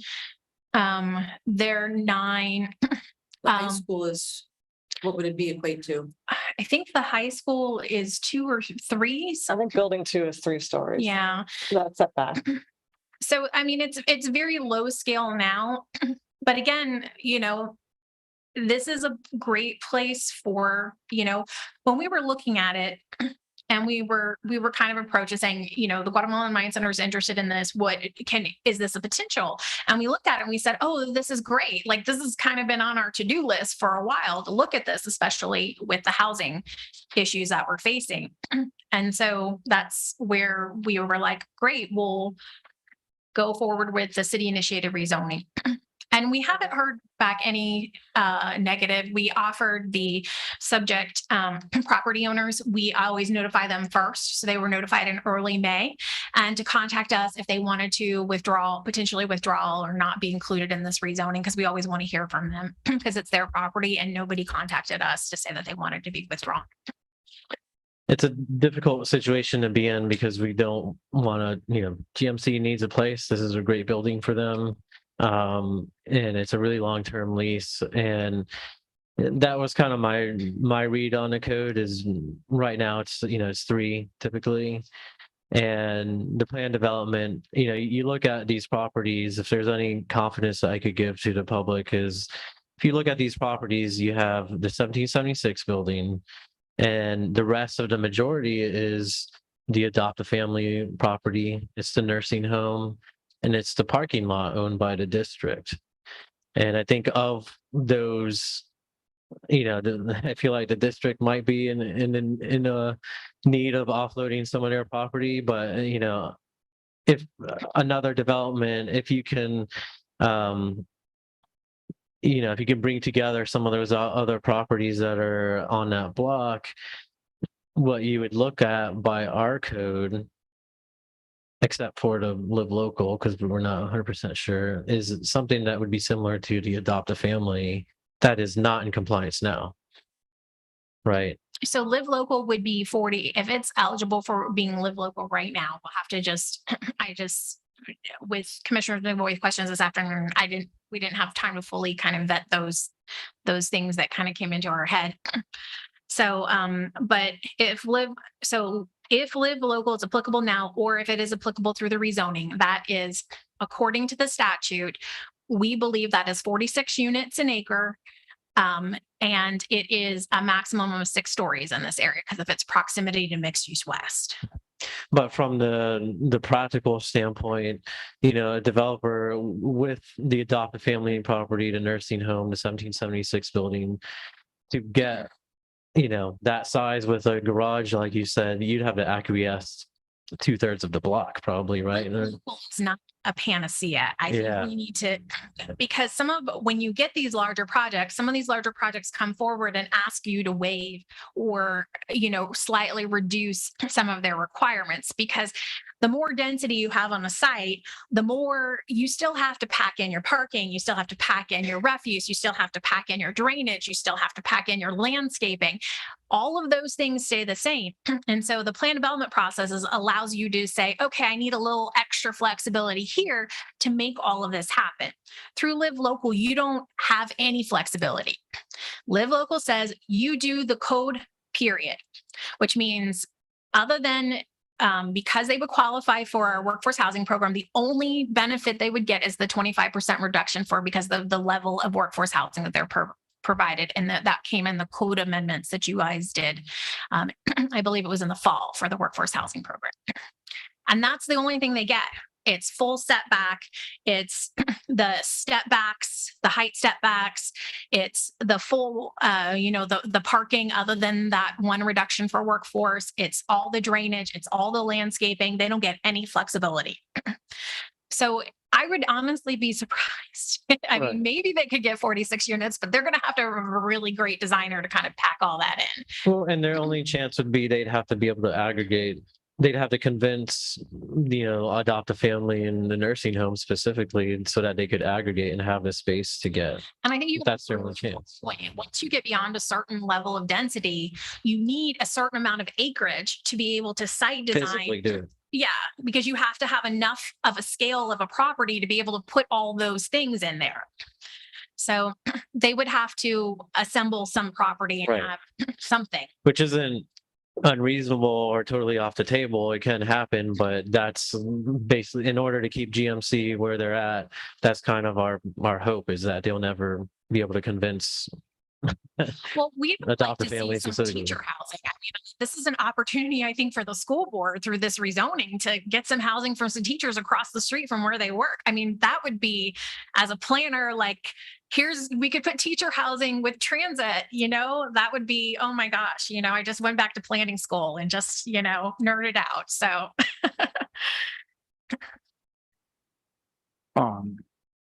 I guess I would comment a little bit that if a development of 6 or 7 stories were to be able to go in, I think the idea that a developer would work over time to aggregate properties is, I mean, people do it all the time. That's not an unreasonable expectation. You have a number of them that probably would be quite willing to sell, and you could get to that. You could get to a quite large project there. So I think it's not unreasonable to be concerned as we approve something, what does it open the door to? And is that something that the community is aware of, that the community has had a chance to weigh in? And my guess is that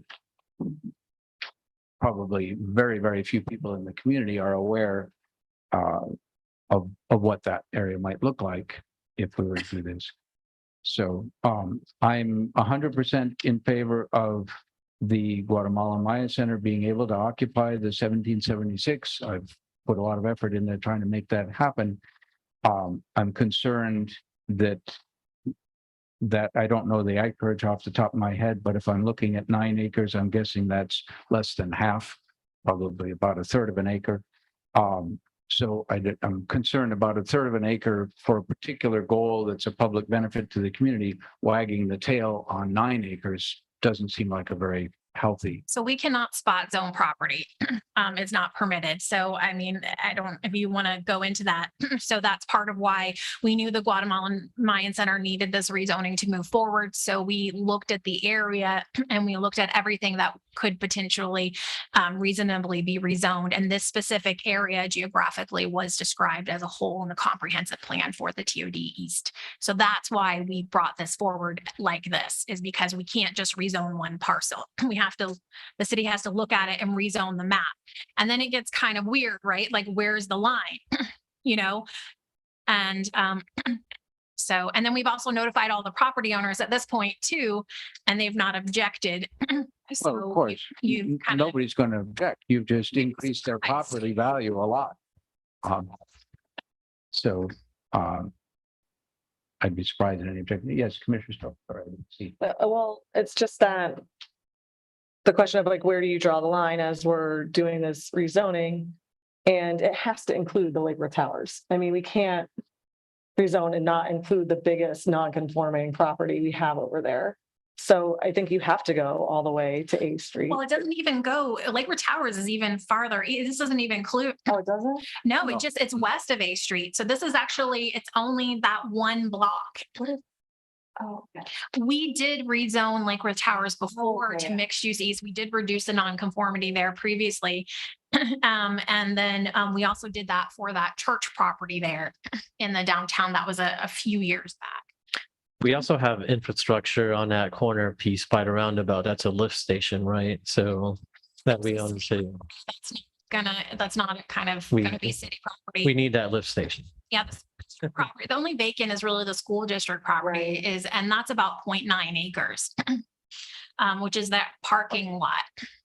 And then in the last presentation though, most of the, as we're rezoning and we're trying to get things to become conforming, I just don't see how we carve out other sections and leave out properties that are already at a higher density than what the current zoning allows.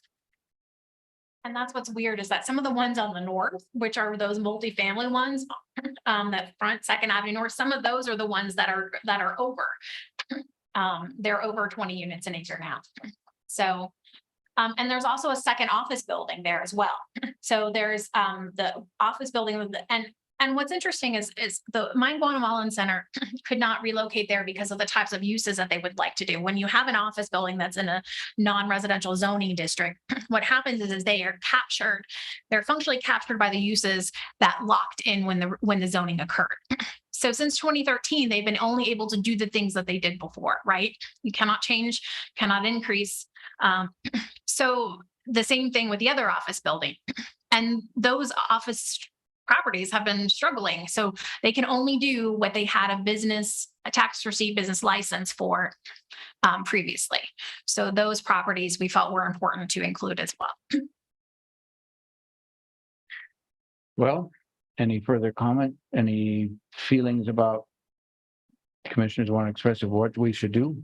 My light's on. Oh, sorry, didn't see that. Go ahead. So we have a first and a second. Can we hear public comment and call the vote before we're 30 minutes into this and we have to go to workshop? Or table it? We have, I believe, just one public comment from Kara Jennings, but she is not here. I'm sorry.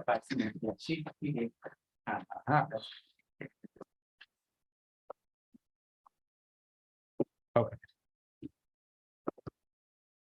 Kara Jennings, ordinance 2023-11. Unfortunately, I have to leave, but hope the commission will consider these concerns regarding the upzoning to TOD East. Between the new live local law and the way our zoning is written, we need to look at amending the TOD East zoning.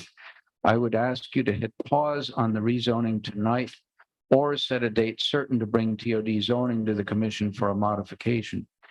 The concern about the current TOD zoning is that it provides for various layering of height and densities specific to the size of the parcel and benefits given from incentive programs. So the reality is that TOD 5 stories is a base height that can go to who knows how high, 7 stories, 8 stories, question mark on both. If you know how high and feel the TOD zoning reflects what the public wants, then move forward. If you, like me, after reading the backup, still have questions about what the ultimate future developments would look like, then TOD needs to be examined, especially now with the live local law. Remember, these developments will not come before you if they're if they go through the Live Local. Is that correct? That's correct. Yeah, they don't go to either planning and zoning or to historic or to the commission. They go directly to staff. But they can go up to 6 now because of their proximity. So this doesn't really affect what they can do under Live Local. It just makes them eligible. We know 100% they're eligible to participate if you rezone. We want to also look to see if because of the existing land use that they might currently be eligible to participate. There might be an argument in the statute. Somebody brought that up in the discussion and I wanted to, so they may be eligible already. And the rest of the comment is setting the zoning code, ensuring the incentives do not go higher than 5 at the policy level is so critical. And because of the Live Local, you will not get any input as developments move forward because they don't come to us. The parcels along the street should be transitioned, should transition down to the one-story homes that are across the street. So. Commissioner, yeah. And just, if this change doesn't happen, GMC has to stop services basically for, Yeah. until we can, With the office. right. And that's a big concern. And, I am concerned about the Live Local effects and the uncertainty in it. I am hopeful that without a developer's opportunity to aggregate properties, they just, stepping outside of the policy side, without that aggregation, they're not going to be capable to design. It's really hard to design a really small footprint that's a really tall building. And I think I'm hoping that is what's going to protect us for some time. The step backs, right? Yeah. So on small parcels, it has to be step back. Right. As you go higher. Which I believe is what North Palm Beach looked at us, because I know the people who were consulting on that, and it was their attempt to quick fix and protect themselves because it's a mess. Because that's the and luckily we have some things built in our, but people are really afraid you just go straight up. So luckily we did all that already. All right, well, we have a motion and a second. Oh, do we have any comment from the city clerk on this one? We do not. Okay. Well, then I will call for a vote.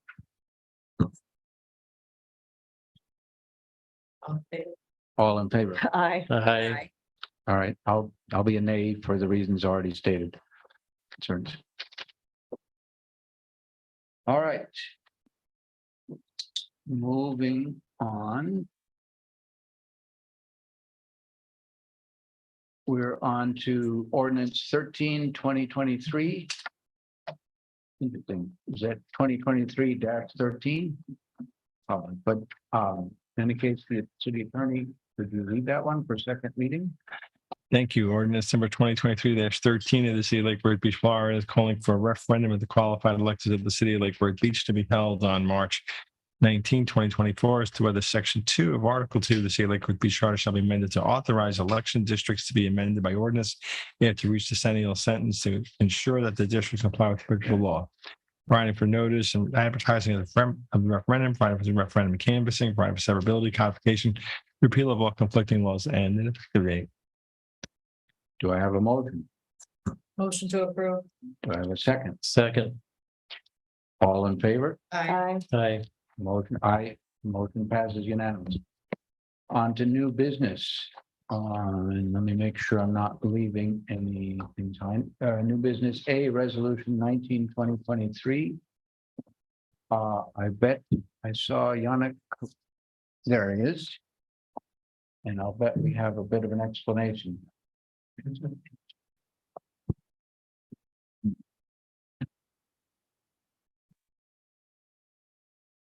For the record, Yannick Genario, Interim Finance Director. Before I start, I would like to first introduce our new Assistant Finance Director. You read my mind. Just what I was going to. Her name is Monica McNaughton. She's coming from Cooper City, and she brings on board some experience with budgets. So she will be mainly in charge with the budget presentation. Maybe not this year, but definitely the following year. Yes. Yes, so going back to this, is this on? That's right.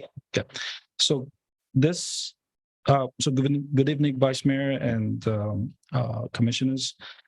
Purpose of this budget amendment is to fix numerous errors that were identified by finance alongside with HR with budgeted salaries and benefits for fiscal year 2023.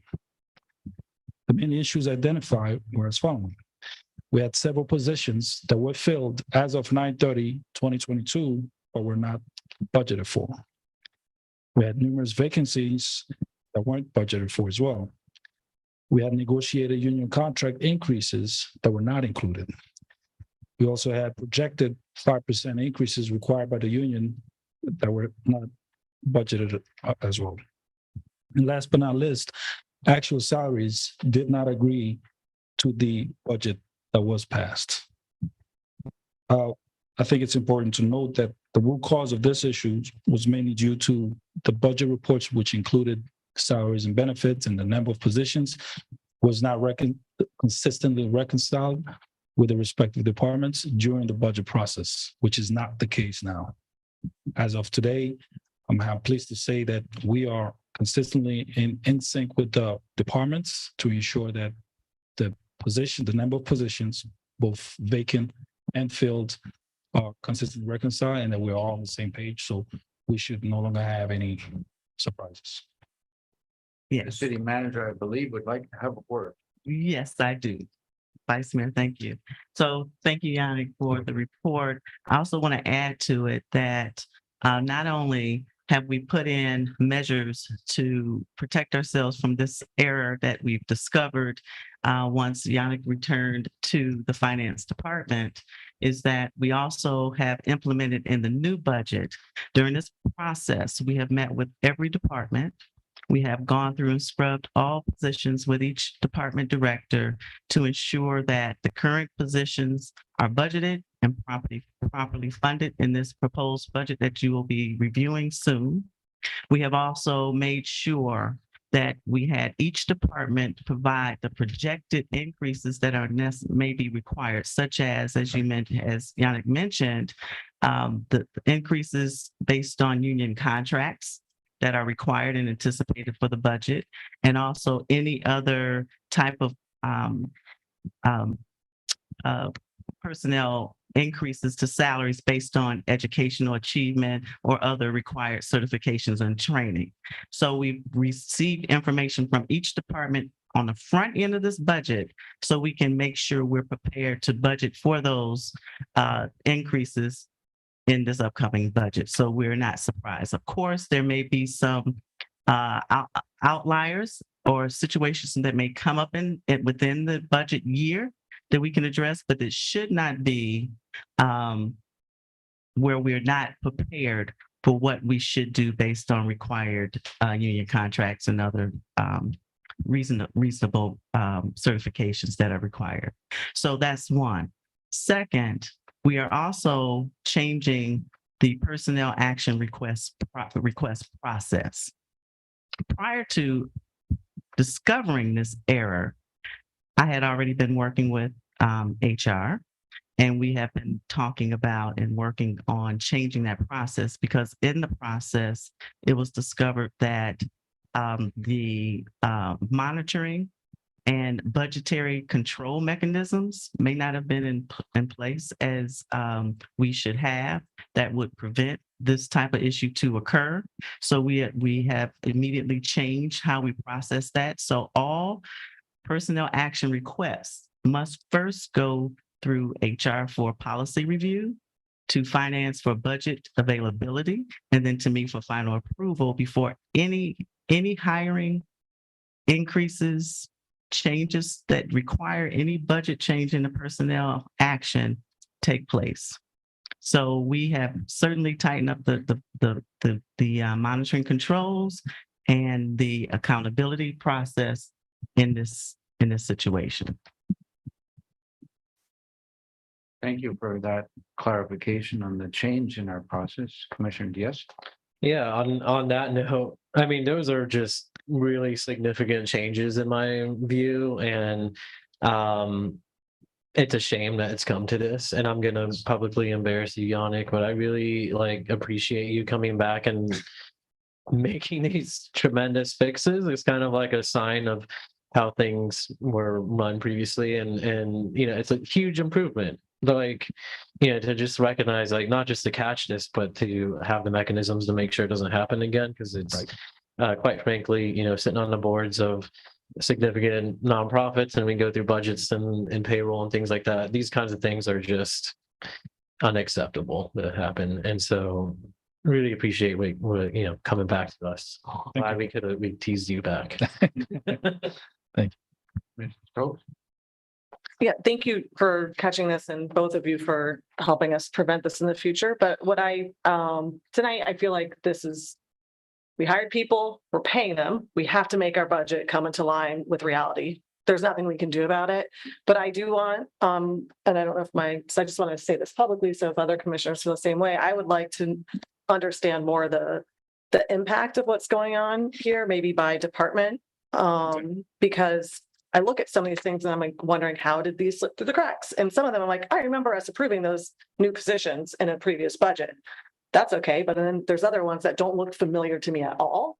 So I'm just curious if there are things, I want to have confidence that maybe that was approved before I got elected, or, sometimes it looks like I remember converting a part-time to a full-time. So I'm looking here, and one of the places I'm like, okay, well, we have a vacancy and a part-time, and we have a new position that wasn't funded for full-time. Was that because we went from part-time to full-time? So I just would really like department by department to get some justification of where these discrepancies came from. Because like I said, some of them, I remember approving those positions, and other ones don't look familiar. So I'm obviously this isn't for tonight's conversation. Yes, that would require a little bit more digging. But if that's okay, we could have it ready for the next the budget workshop. Because on the budget workshop, you will have the 23 initial adopted budget, then you'll have the amended budget.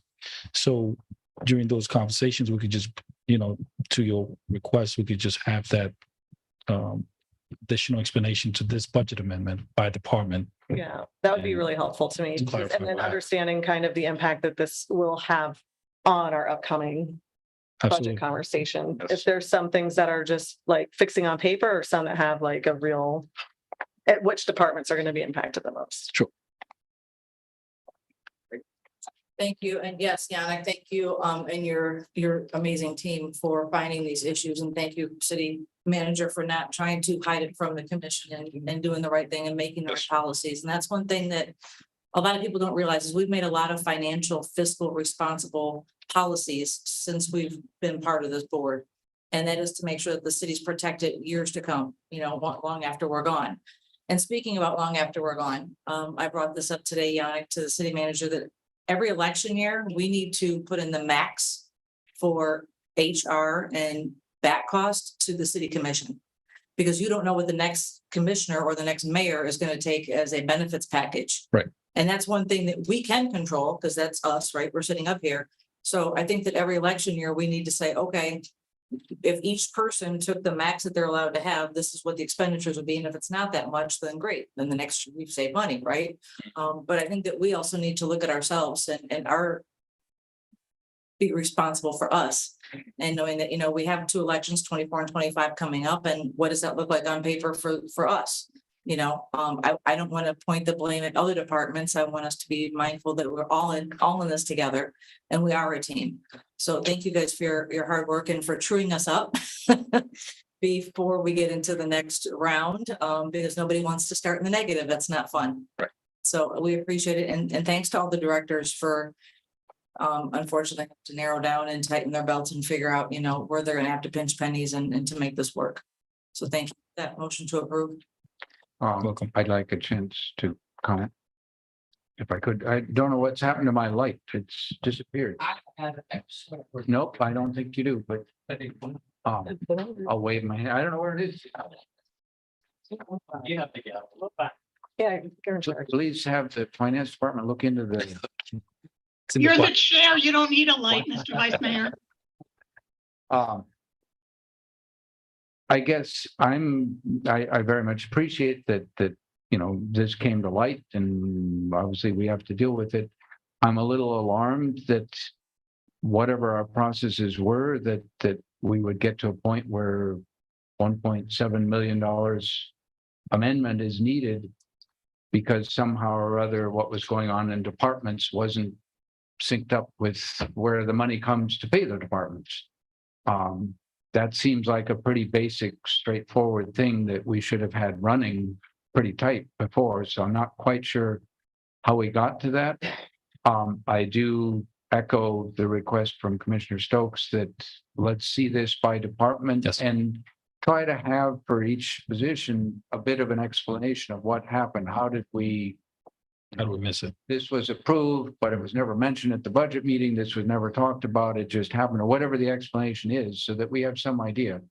Because I think that's important for us and the community to know. Then my next question is, can you just walk us through a little bit? If I only look at the number of 1.7 million,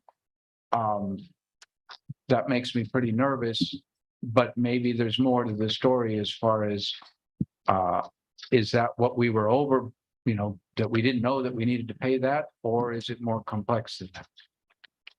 So, and for our folks listening as well. The 1.7 is the net impact as of today, basically. So we have it was under more overall it was under budgeted by 2.5 million, or should I say 2.6? Right. So the actual discrepancy is total was 2.6. 2.6 million, which is pretty big out of our total budget of salaries. Of like 40 million, of like 37 million, basically. So it was understated. It should have been 40 million, but it was at 37.5 million. Okay. So what we did, we prorated that variance to 50% because of those vacancies that have not been filled, that were not filled as of April 1st, basically. So we took out 50% of that so that we could reduce the impact for this fiscal year only, fiscal year 23. Percent number just happened to come out to 50%, or no? Well, because if we're within 6 months and the position has been vacant from the beginning of the fiscal year, if we hire that person April 1st, it's only 50% of the salaries that's going to be impacted. That's going to right. So we're halfway through the budget year. So you experience savings of half of that budget year salary expense.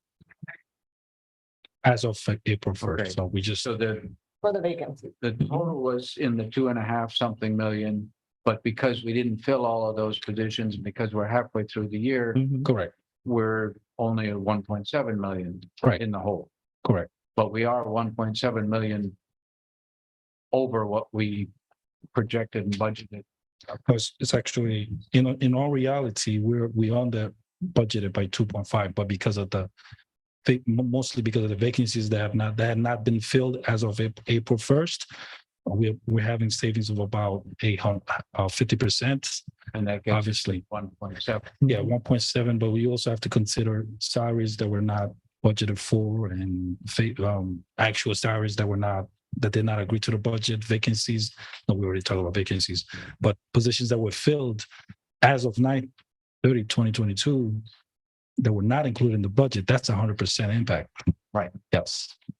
So then my next question, unless you had something to add. No, that's it. My next question would be, where does 1.7 million come from? As all the budgets I've seen around here, we are always very tight. We don't tend to have a lot of spare. Right. So it will have to come from several places. So when we budgeted, I don't know, can you project the exhibit A so I could explain better?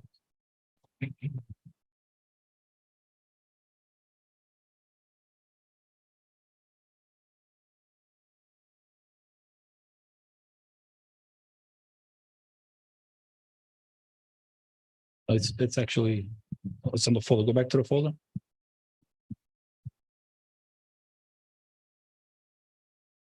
Yeah, you actually have it open. That one. Yes.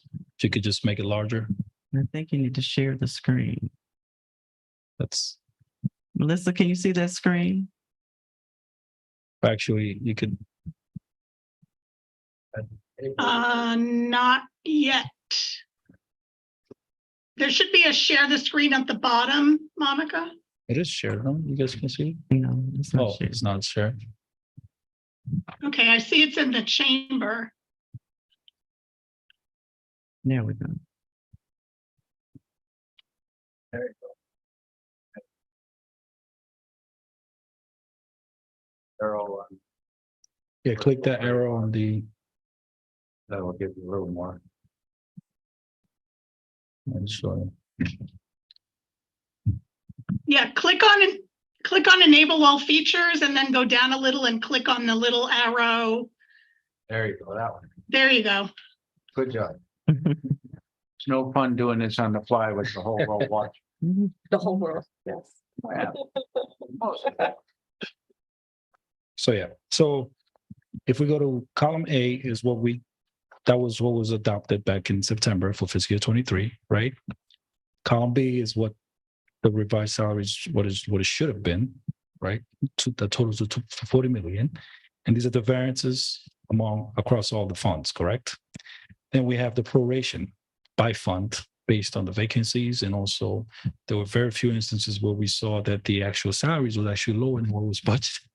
So there was some savings there. And then this is the gross result, which is column E, which is column C plus D, basically. Okay. Now, column F is what we had budgeted for revenues, meaning what the excess revenues over expenses. So those were the excess revenues that we had budgeted, or net income, basically. For each fund. For each fund. That's column F, right? So if you go back to column E, for those that are in red, those problems. Exactly, those are the problems. They're going to be absorbed by what we had initially budgeted for net income.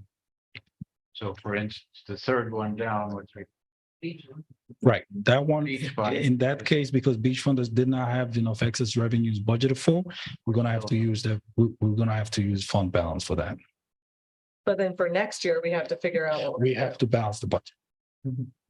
Which is why I want to look department by department to see what this actually means for us. in Yes, the long next run. year, the only fund that's going to be using its fund balance because it's required by Florida statute is the building fund only.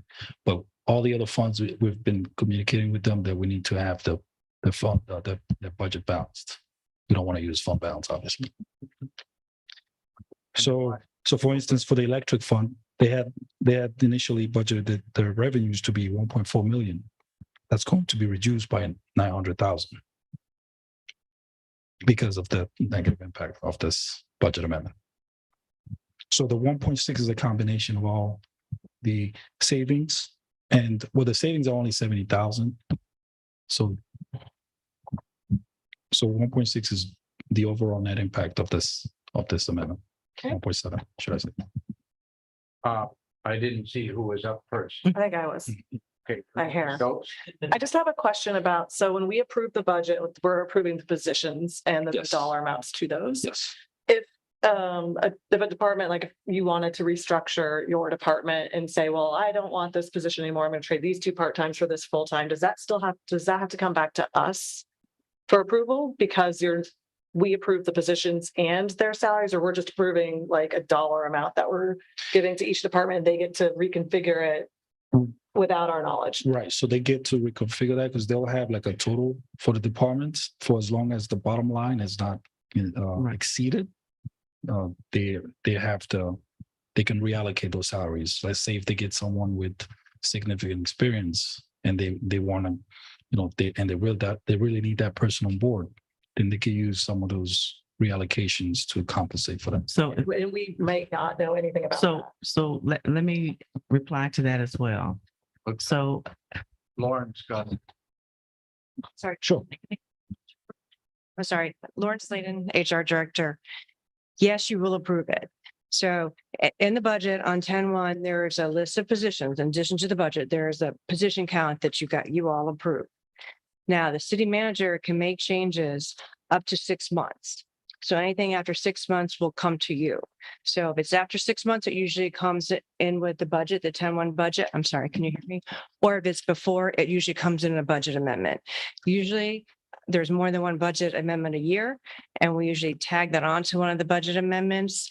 This year caught us off guard with what happened on 10-1. But yes, you approve all positions. Well, let me reply. This is not a straight yes, but yes, that policy is in place and that's what's been the practice.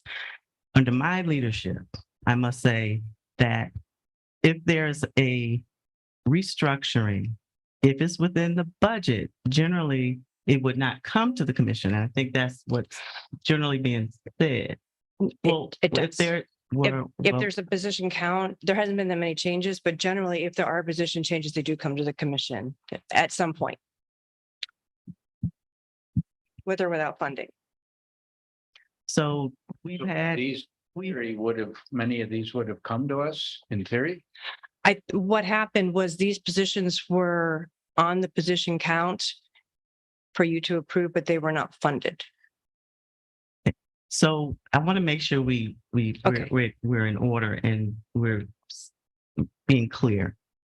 What Ms. Slayton is talking about is what has occurred based on this picture we're looking at. Okay, so this certainly has been a process that was in place for a while. And so this is a policy that in practice that was carried on. But what I'm mentioning is in the future, and since I've been here, there has been restructuring. There has been a few changes in some leadership changes in positions based on people retiring and taking the opportunity to make some changes in how some functions are taking place.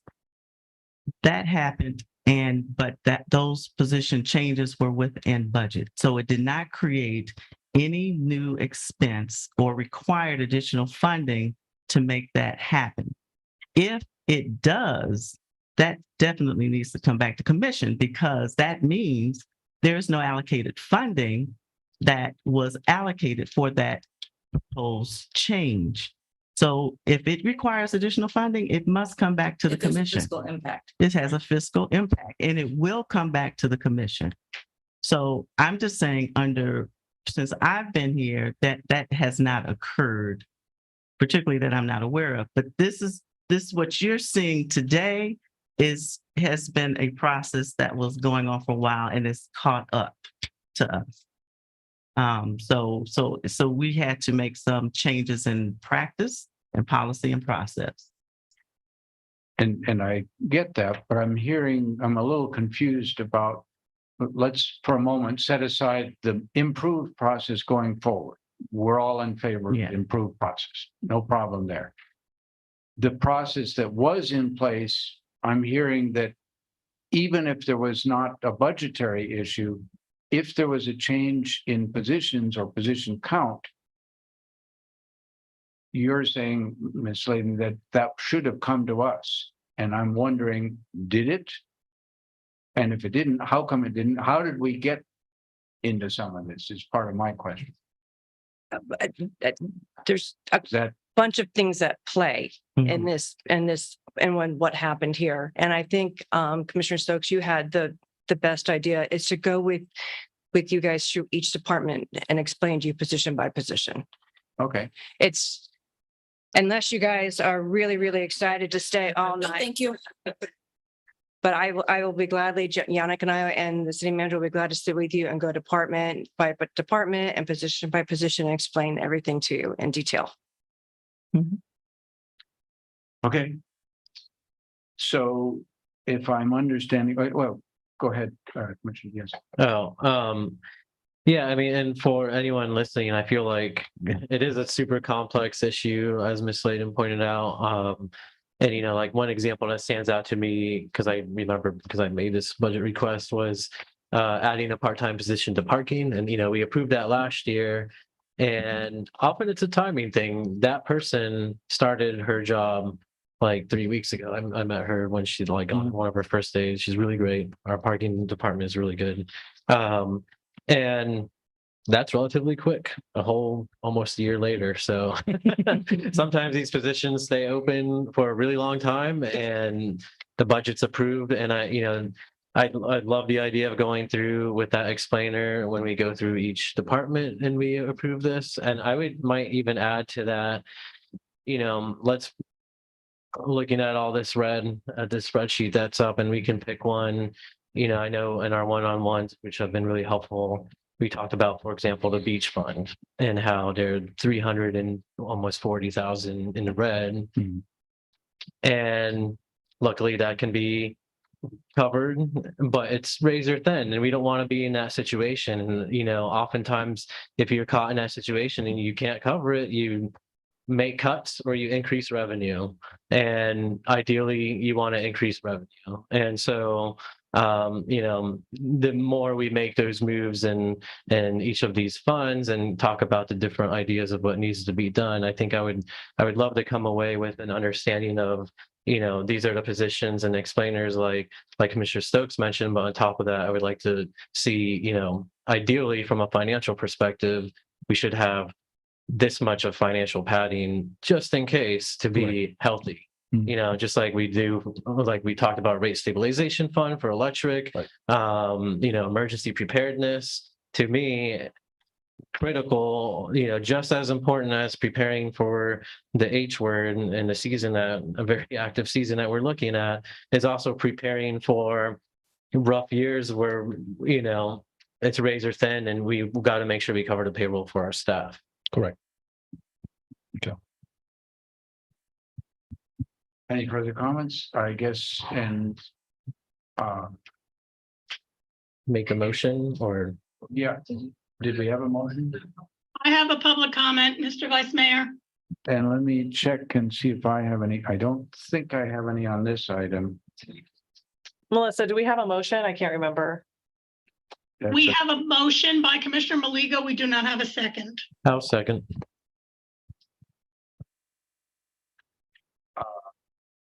No comments, so, oh, you have one. I have a comment. Please go ahead. Comment is from Jonas Reed, 1325 North End Street. Hello, Commission, Vice Mayor, City Manager, and staff. As a citizen, it does not give me confidence in my city when things like this come up mid-year and we are discussing a 7% increase to the approved budget. An increase of nearly 1.7 million with the justification discrepancies were due to submission of budget positions and salaries not being consistently reconciled between financial services and the respective departments during budget process. Actual salaries in fiscal year 2023 did not agree with the adopted budget, or otherwise stated, our departments didn't properly disclose or communicate the increases to salaries and union contracts to the financial department to assemble a proper budget for fiscal year 2023. The taxpayers are now left footing the bill because the salaries of city staff did not meet the budget that was presented to the citizens. I hope you approve these processes to avoid this from happening again. I hope this increase reconciles the budget through end of this year and that there is not an end of year budget amendment looming. These budget changes impact the entire population of the city and should not be taken lightly. That's the only comment I have. Thank you. So we have a motion. Do we have a second? I think we did. All in favor? Aye. Aye. Thank you. Thank you. And we're on to B. If we could take a 3-minute break. But I gotta take a 3-minute break. Real quick.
Pretty much.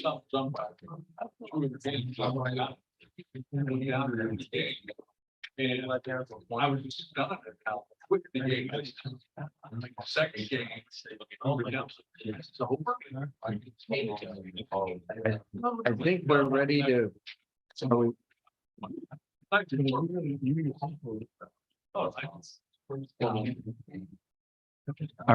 are we ready to reconvene? Vice Mayor, it's 8:20. We are still live.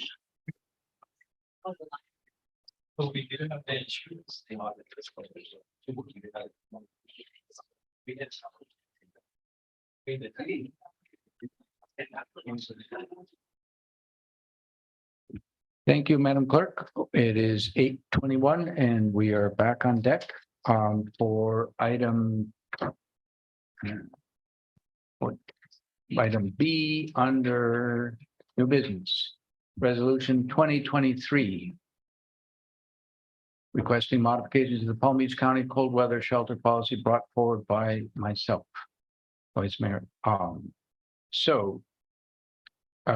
We have some public comment. If anybody has any questions on it, I'd be happy to answer them. I think Commissioner Diaz appears to have some. Yeah, less of a, well, there is a question. But it's more of a comment. I remember when we first talked about this on pre-agenda, and I remember I didn't even know this is a policy then, admittedly. And then I learned a lot from Jay, who's in the audience, about this practice and the need for improvement. So I'm happy to see it come up.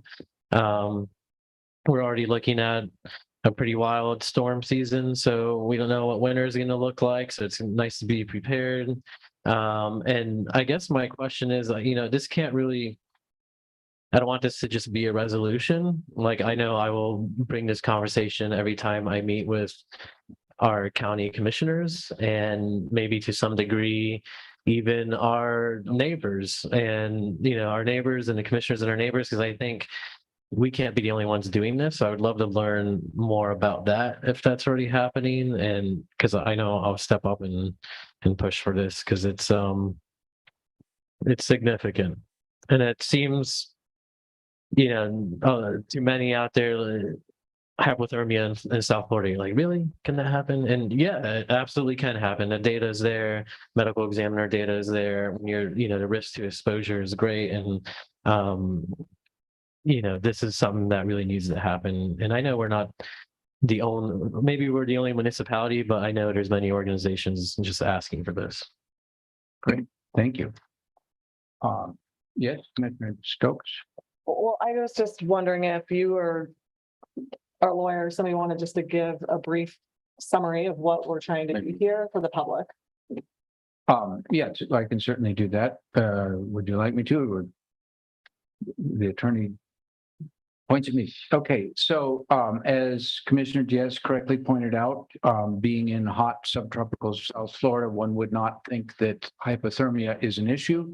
However, as all of us know, been here for a while, there actually are a few weeks, usually in January, sometimes into February, where one thinks about, gee, should I turn the heat on? Seems weird in Florida to turn the heat on. They're going to make fun of me up north, all my friends, but people do. And if you're not in a place where you can turn on the heat, hypothermia is a real possibility, and enough so that it's documented around the country. I included a few studies that related to it. It happens, people die from it. You can die from it. Obviously, you're more at risk if you're wet and cold. You're more at risk if it's blowing and cold. You're more at risk if you have other health factors that put you at risk. So this is simply to make a statement from the city of Lake Worth to encourage the county to bring their policies closer in line with the policies of Miami-Dade County and Broward County, and bring their criteria for when they open shelters similar to the ones to the south of us, which you would think are warmer. And make sure that they add notification far enough in advance that people can get to it, that the transportation can be arranged. This past year, I directly had some involvement with it. I went around, I tried to get the county to to open earlier, had no luck. Tried repeatedly both with staff and elected officials. And then when, on one day, when they finally did, went around to some of the places where I knew people might be and let them know, hey, here's where you need to go to pick up the transportation. But people didn't know. It was very last minute. And so these are fairly simple policy changes that the county could do that would make a difference to some folks. And in some cases, the difference between life and death. So that's why I brought this forward. And just to be specific, this is a county ordinance that we're asking to change. Is it an ordinance or is it? Well, ours is a city resolution. Right. That simply asks the county, please make these changes. Right. How the county does it, whether they want to do it with staff or want a policy or with an ordinance, that's up to the county to figure that out. And I'm sure they can. We're just giving them a formal encouragement to go ahead and do it. And it's conceivable, as Commissioner Diaz raised, it's conceivable that other municipalities may say, well, that seems pretty reasonable. We'd like to encourage the county to do that too. Any further questions? If not, we have some public comment and let's move to that. Is Jonas Reed here? All right. He indicates that he's against this. Jeff Weinberger, I'm guessing is here.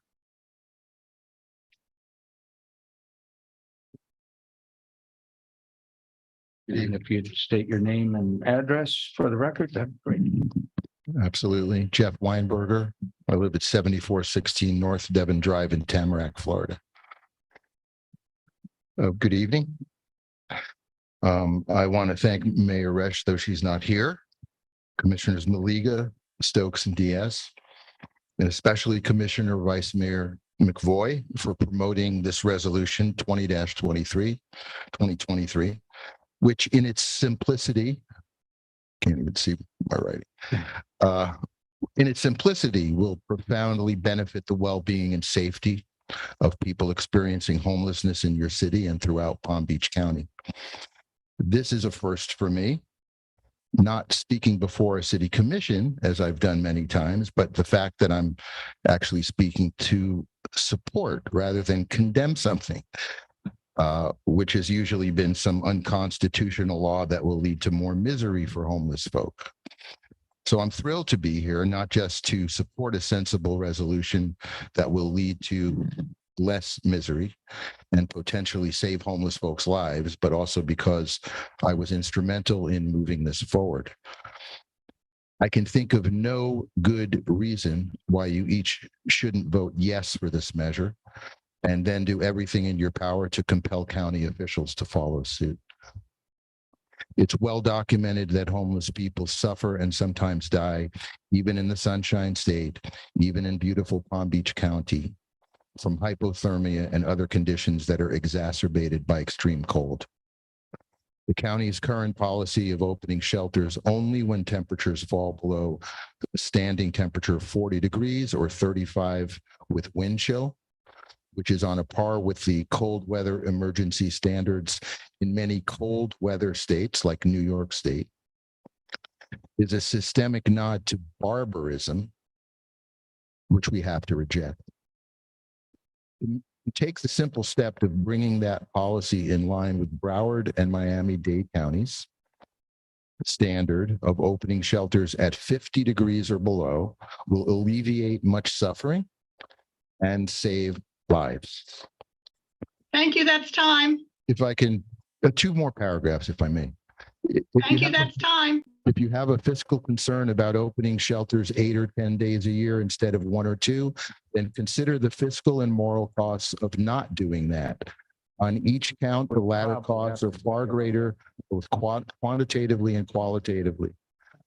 Yeah, we do have to stick to the time limit, but I wasn't aware there was a time limit. You let everyone else speak who spoke much longer than I have. Unfortunately, we do have a time limit. The city clerk is in charge of that, but you're within a paragraph. Thank you. Thank you. Next up is Randy Lewis.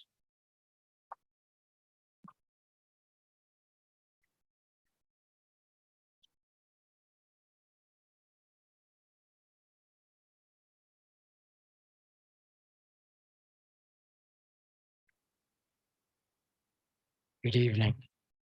Randy Lewis, 1502 19th Avenue North.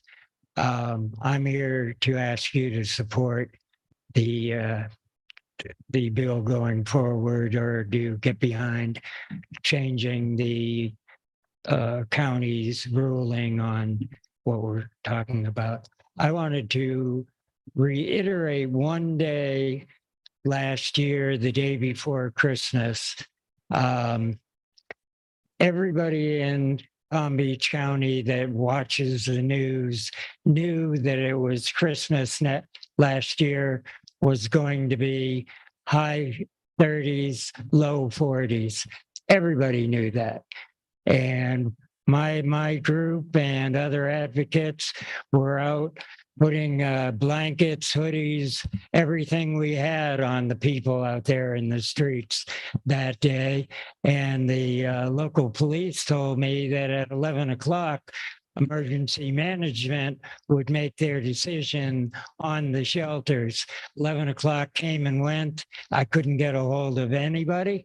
So we just kept giving out everything that we had. Later on that evening or that afternoon, the police told me they had decided they were not going to open. So we just kept giving what we could. The next day, I was told that the police came around and said the buses would be there at 6 o'clock, Bryant Park. It never happened. So everybody we care for in this city went with no shelters unless you lived in Belle Glade. They opened them out there. And sure enough, I just looked on my phone. It was 43 that night. That's cold. That's way too cold. And that's the day in the life of people we care for. So that's why we're here. Thank you. Thank you. And next up is Jay Canella Marcus.